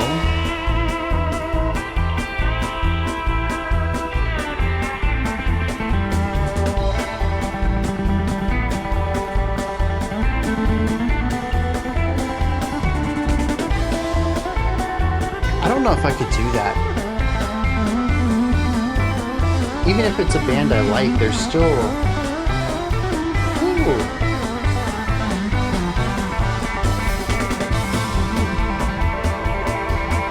It's starting to take off.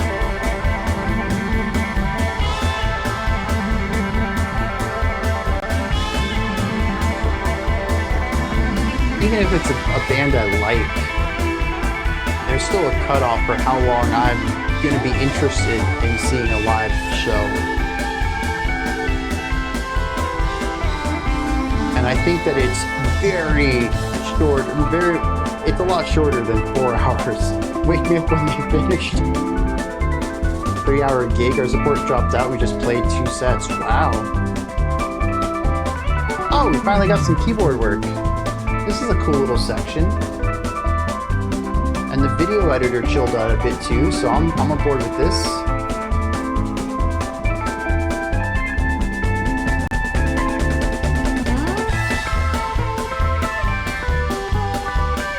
Oh, that is trippy editing.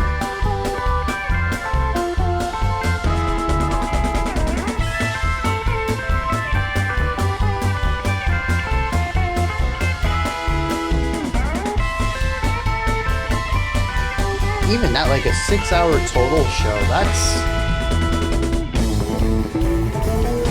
Oceans of Slumber, Oceans Collective back-to-back is wild, though. Wrapping up with Catatonia, too.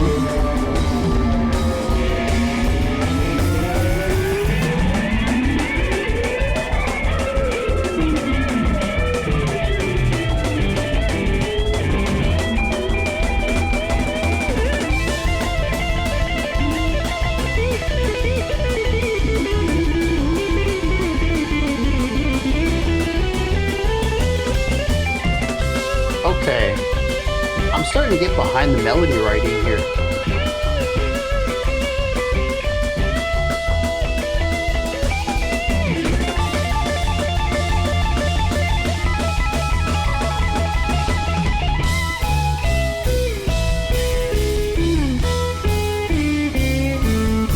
The idea of rave sticks at a country bar kind of cracks me up though.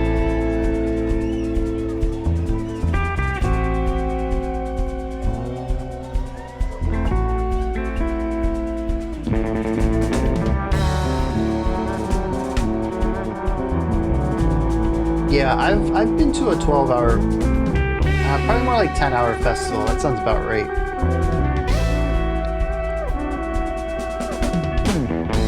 But the ability to switch up groups and stages and bands and styles really helps with that. Seeing one band for 4 hours is wild. No, I'd call this blues rock, but I think the thumbnail said that this was at a country bar, didn't it?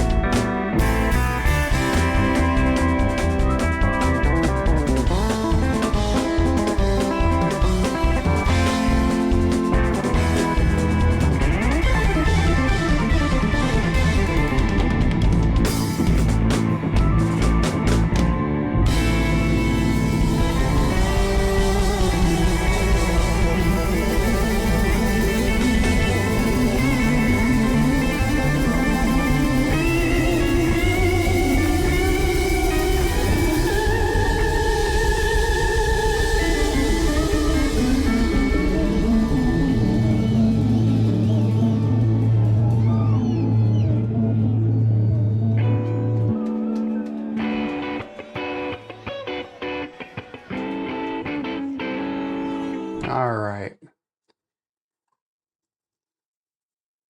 4-day festival. Actually, I have a friend who does Rockville, which I think is 4 days too. I don't know. That's a lot. That's a big toll on the body. I mean, you got to get earplugs for that for sure. Better ending than Cortez the Killer. I generally like that. I think that they did a great job crafting atmosphere. The melodies, once they really got into that, I think were well done. There were some really groovy sections in there as well. I think it took its time getting into that, and some of the more ambient sections kind of bounced off of me a bit, but the guitarist got chops. The drummer keeps things interesting and fresh somehow. The drummer, I mean, even focusing primarily on snare, the drummer loves the snare more than Lars, and yet still kept some interesting beats and grooves along with that. The upright bass was a really nice change of pace as far as sound, and the walking bass lines were well done. So I enjoy what the rhythm sections bring into the table. The melody writing is solid when we get there. It's a good time. I bet if you're there, the vibe is fantastic. If you enjoy this sort of jammy stuff, this is probably a very cool 3-hour show. And this was night 3. I wonder if they were back to back. But for me, I do find that the pacing just isn't there. That at least in this 14-minute segment, the ratio of stuff I'm interested in to stuff I'm not heavily weighs towards what I'm not. You can't imagine 3 hours of this. They have microphones up there too. I wager that there are some more traditional tracks that are placed between some of the jammier ideas. But yeah, I do agree. This is probably designed for a live experience. And if you enjoy this, like I said, 3 hours of this, you're definitely getting your money's worth. The vibe is great. They know what they're doing. They're putting on a good show. It's just I'm not the audience for it. You black out every night on the cruise so you don't have to remember that you were on a boat. Oh, jeez. There's only so many ways a guitarist can do the chicken picking style. What in the world? All right, we got Junius coming up next. Two days each. Is that festivals or cruises? I've never been on a cruise. I don't think I'll ever go on a cruise. The idea of a cruise is just terrifying. Locked in a box that floats on water. No, No, that does not sound good in any manner to me. Junius, forgiving the cleansing meteor. That's exactly how you feel about cruises. I was just no, and that's like that's not even bringing in any sort of environmental elements about them. Like, forget any of that. You're just not locking me in a box and shipping me out over the water, thousands, tens of thousands of miles from land, and no, I'm not doing that. It just feels like a really dumb decision. And I know most cruises are fine. Very rarely do cruise ships sink or get any sort of damage that anything like that. They're pretty safe. The concept just doesn't gel with me, man. You look out and see nothing but water forever. You feel stuck, right? You got sick for a couple of days. See, I don't know if I'd get seasick because I've been on smaller boats, but I don't know, maybe.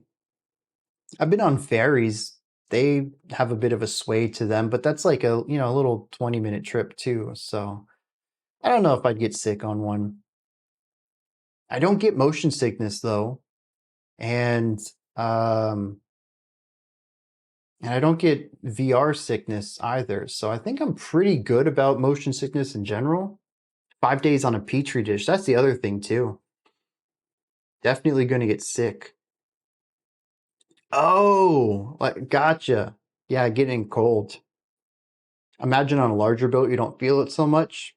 Emotion sickness. Angligard, Opath, Catatonia. Very cool. Felt seasickness on small, oh, huge waves though. Yeah. Absolutely. All right, Junius, forgiving the cleansing metaphor. Meteor.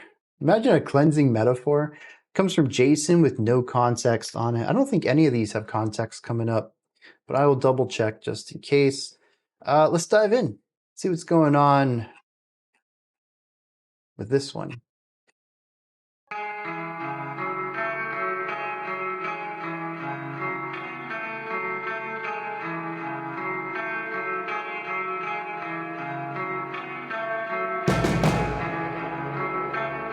We have a really big sound here.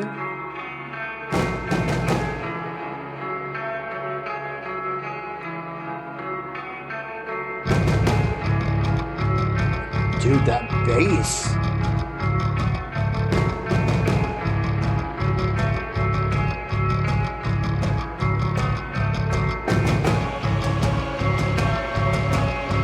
Very theatric.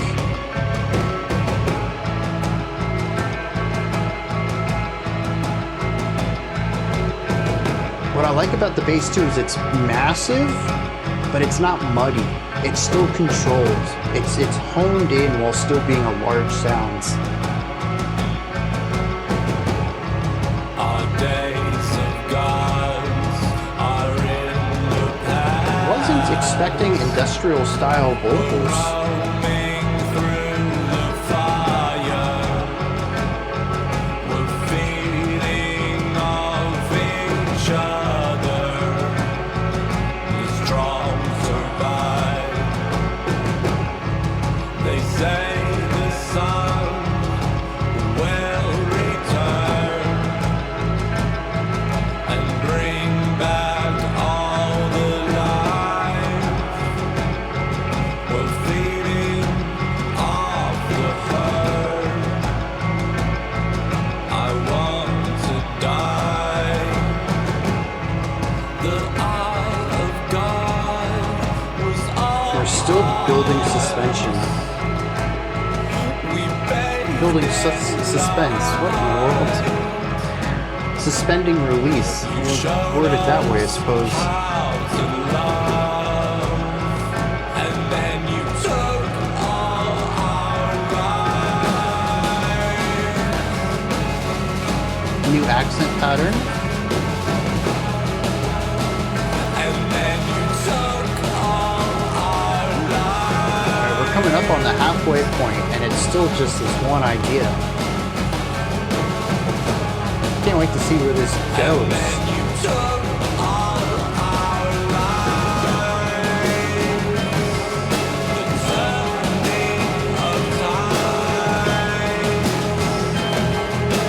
Is this a new album? 2014, which I guess was 11 years ago. Weird.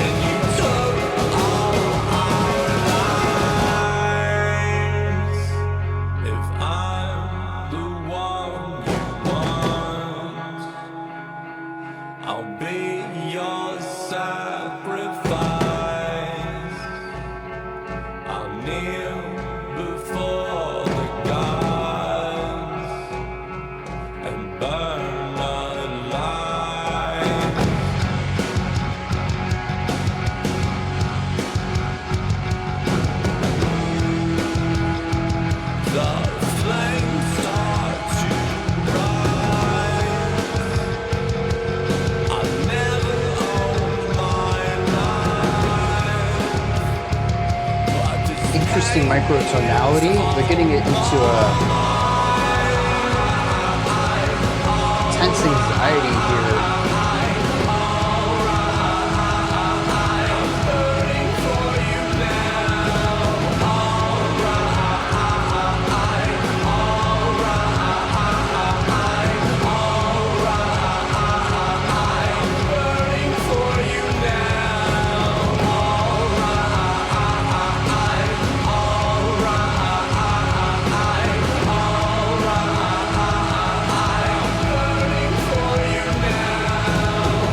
Interesting rhythm on that burning for you now. The for you now seems to be just behind the beats.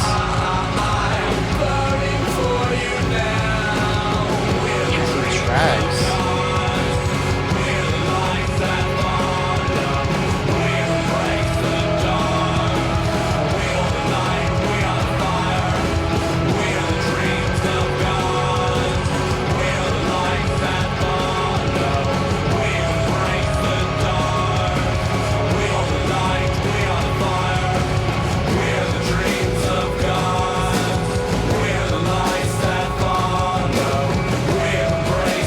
Removing layers? Is that why the drums sound so loud here?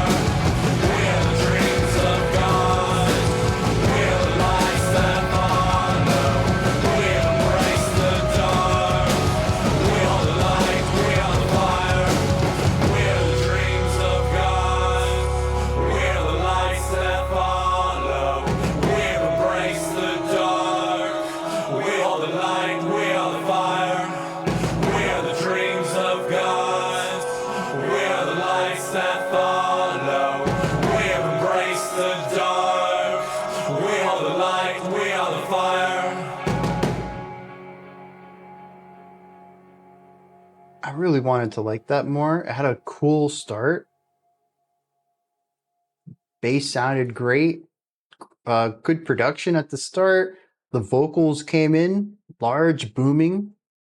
All of it really worked. It just never went anywhere. We built tension forever.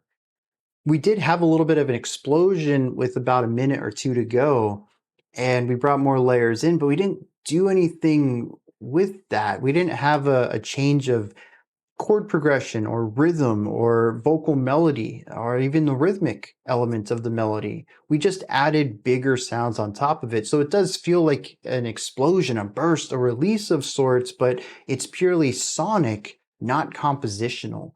And I think that's really what undermined the ending for me and what diminished its ability to feel like a proper location for the song to have journeyed to. I think it's a fine track. I don't think that it's bad in any way. It just never quite clicked for me. A lot of really cool ideas that never added up into something that would make me want to come back to it. And that kind of puts me on the same area as Charm Tiger. Said that they liked the entire album, but it was just a one-time listen, not something to come back to.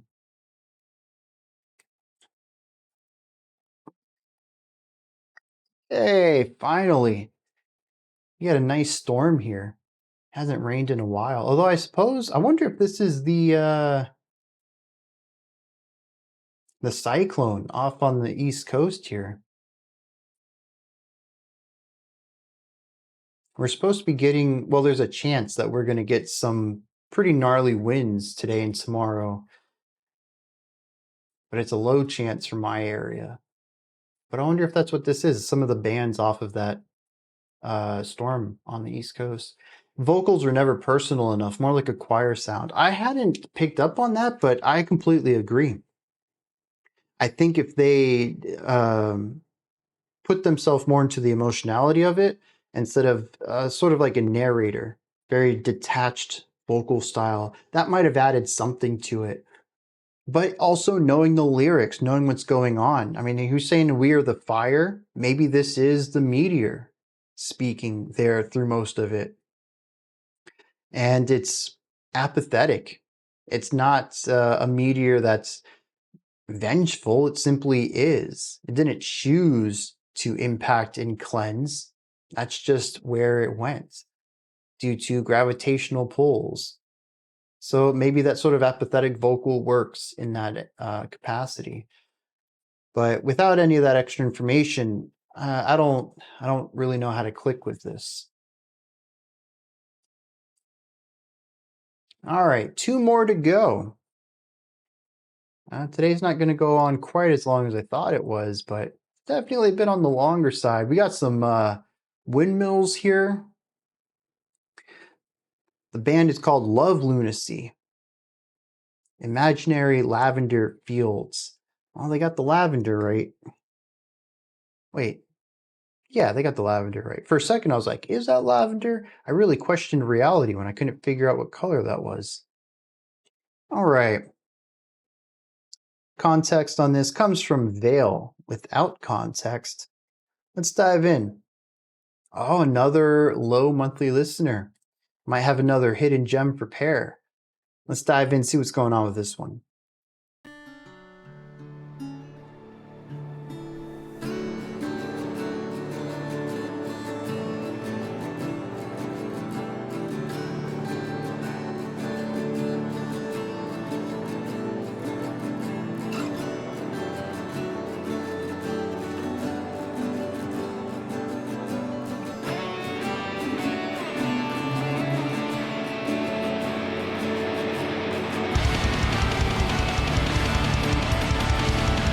Okay, was not expecting metal on top of my indie rock. Really on top too. It's not crossfade. It didn't replace it. They're both there.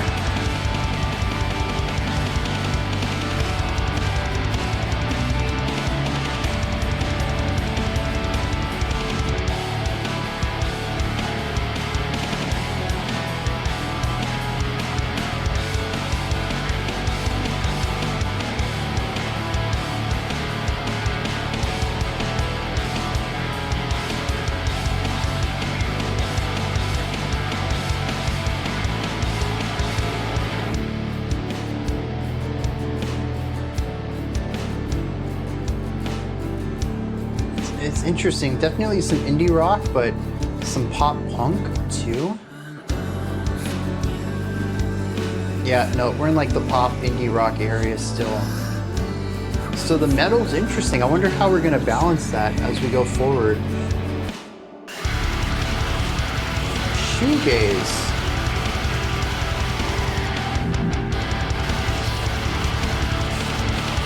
I can see where this would fit as shoegaze, but I don't think I would have come to that conclusion on my own. At least not with what I've heard so far. There's definitely a compression to this though. Very gazy in aspects of it.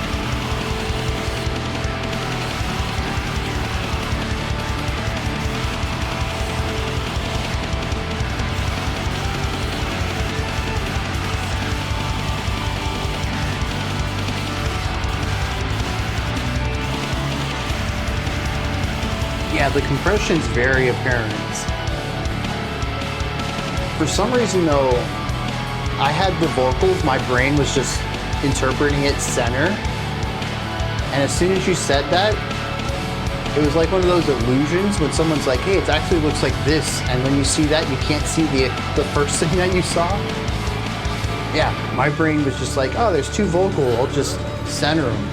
And as soon as you said that, boom, I heard it.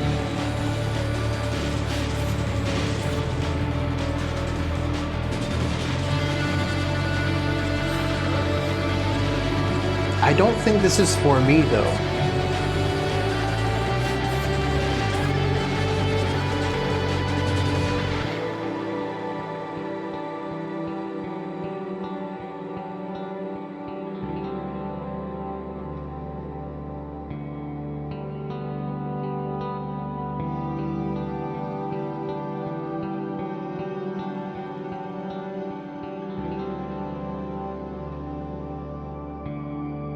Is this an ending or a fake out?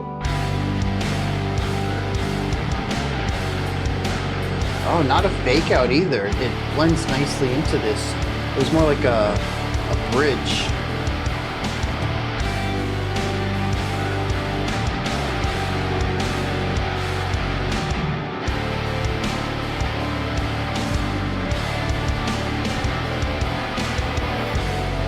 Solo projects, man, that's where the creativity's at. There's certainly some really creative group bands, but just the unfettered control of your output as a solo artist creates some really wild things.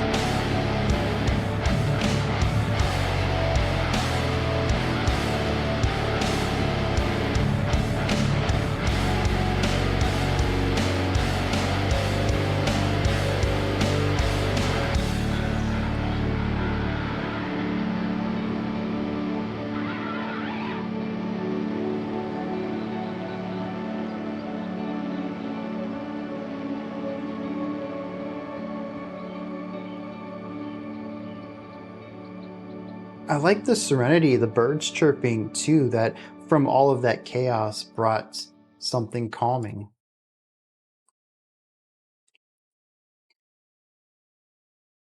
Yeah, a surprising song, I think, is the best way to word that. It certainly has the indie rock shoegaze sound to it, particularly when we don't have the compression. It's 100% indie rock. Very light, very effortless, very chill and relaxed. And then it's the metal bit that really threw me off and continued to be the surprising element there. Think you wanted to gauge reactions too? Um, I think if you shared this in a Discord, you would definitely find some fans of it. And hopefully, having it in the live stream, people who watch this after it's live, they'll find, they enjoy this group. I don't think I've heard too much like it. We've certainly heard some lighter black gaze stuff, but I think this is relatively fresh to my ears, and maybe it'll be true for other people as well. I find I'm intrigued by it more than anything. I kind of want to dig into it just to see if there's something here that I do really click with. But I also fear that it's going to be an album I listen to and just kind of have a lot of it bounce off of me like this did, where it's an interesting experiment, but the sound, once it loses its novelty, just isn't something I'd like to listen to more of. Scaphoid, are they also doing something like this? Or are they just another creative one-man bands? Oh yeah, dude, this is definitely full of surprises. I mean, that metal stuff within the first 10 seconds, only for it to be removed, was wild. And then bringing it back in on top of the clean electric and keeping both of those layers, that was really great. I feel like the song ran out of surprises and it just stuck with what it was doing, which is absolutely fair too. Not every song needs to be a box of surprises. But I did find that the beginning had me more intrigued than where the song ended up going, and sort of the possibility of what could happen based off of my expectations being blown away it clicked with me more than what the song actually ended up doing. So This is the opener for the album. Yeah, 100%, dude. This is how you kick an album off. If I have never heard this dude before and I pop this in, I'm shocked. I'm surprised. I'm intrigued. That's a solid opener right there. But I do think as it is both black metal adjacent and shoegaze adjacent, those are two genres that don't always click with me. And black gaze as a whole has been something that's very hit or miss with me. And this kind of lands in that same area. Just referencing creative one-man bands. All right. But I do think that it's still rather impressive what they've got going on here. And kind of make my jaw drop a little bit. That's always good points right there. All right, we're going to wrap this up with, unfortunately, another name I think I'm just not going to do well with. Possibly Shubh Saran with the track 2B. Context for this one comes from Peace. Wait, maybe the other one? What? I don't know anymore. I'm so lost. We do have two Johnnies in here, but apparently we also have two Pieces. So I don't know. No context on this one. Let's just dive straight in, see what's going on with 2B.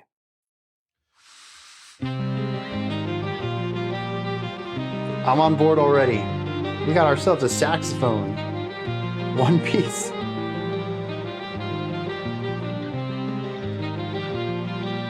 I like the reverb guitar underneath it. Very moody.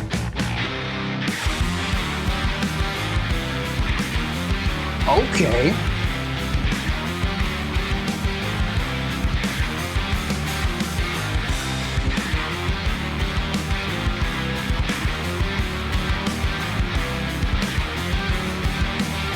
Interesting music video too.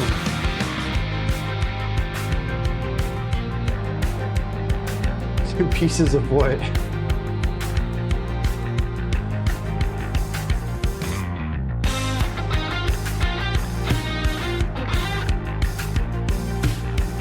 The bass just holding down the tone.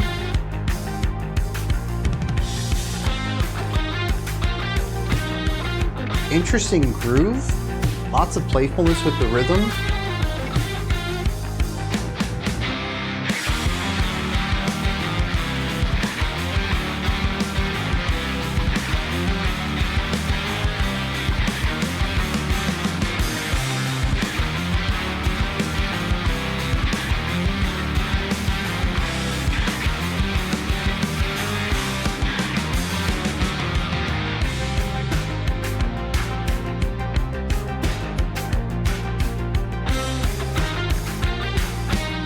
I can kind of see the Thank You Scientist thing.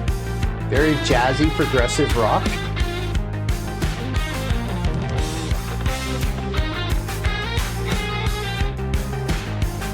The drummer playing around with the pulse, man. Speeding things up, slowing it down.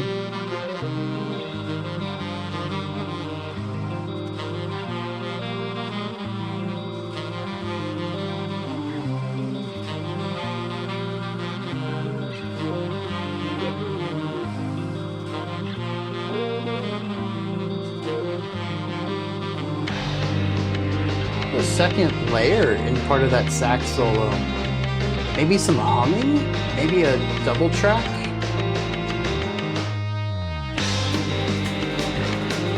I like the moodiness here. I have a fear it's going to build into what we just heard though.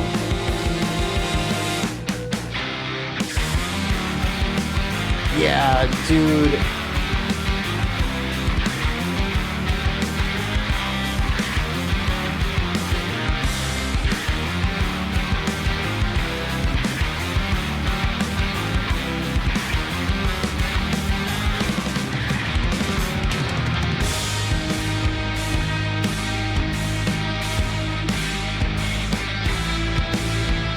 Genty jazz fusion?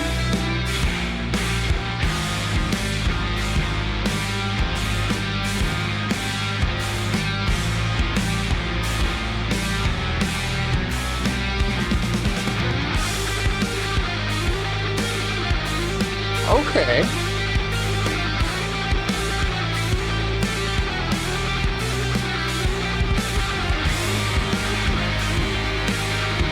Yeah, there's definitely been a lot of unique sounds today.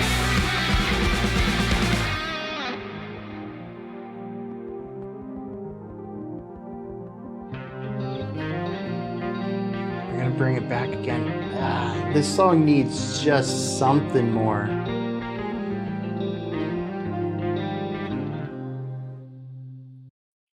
I'm on board with 99% of that track.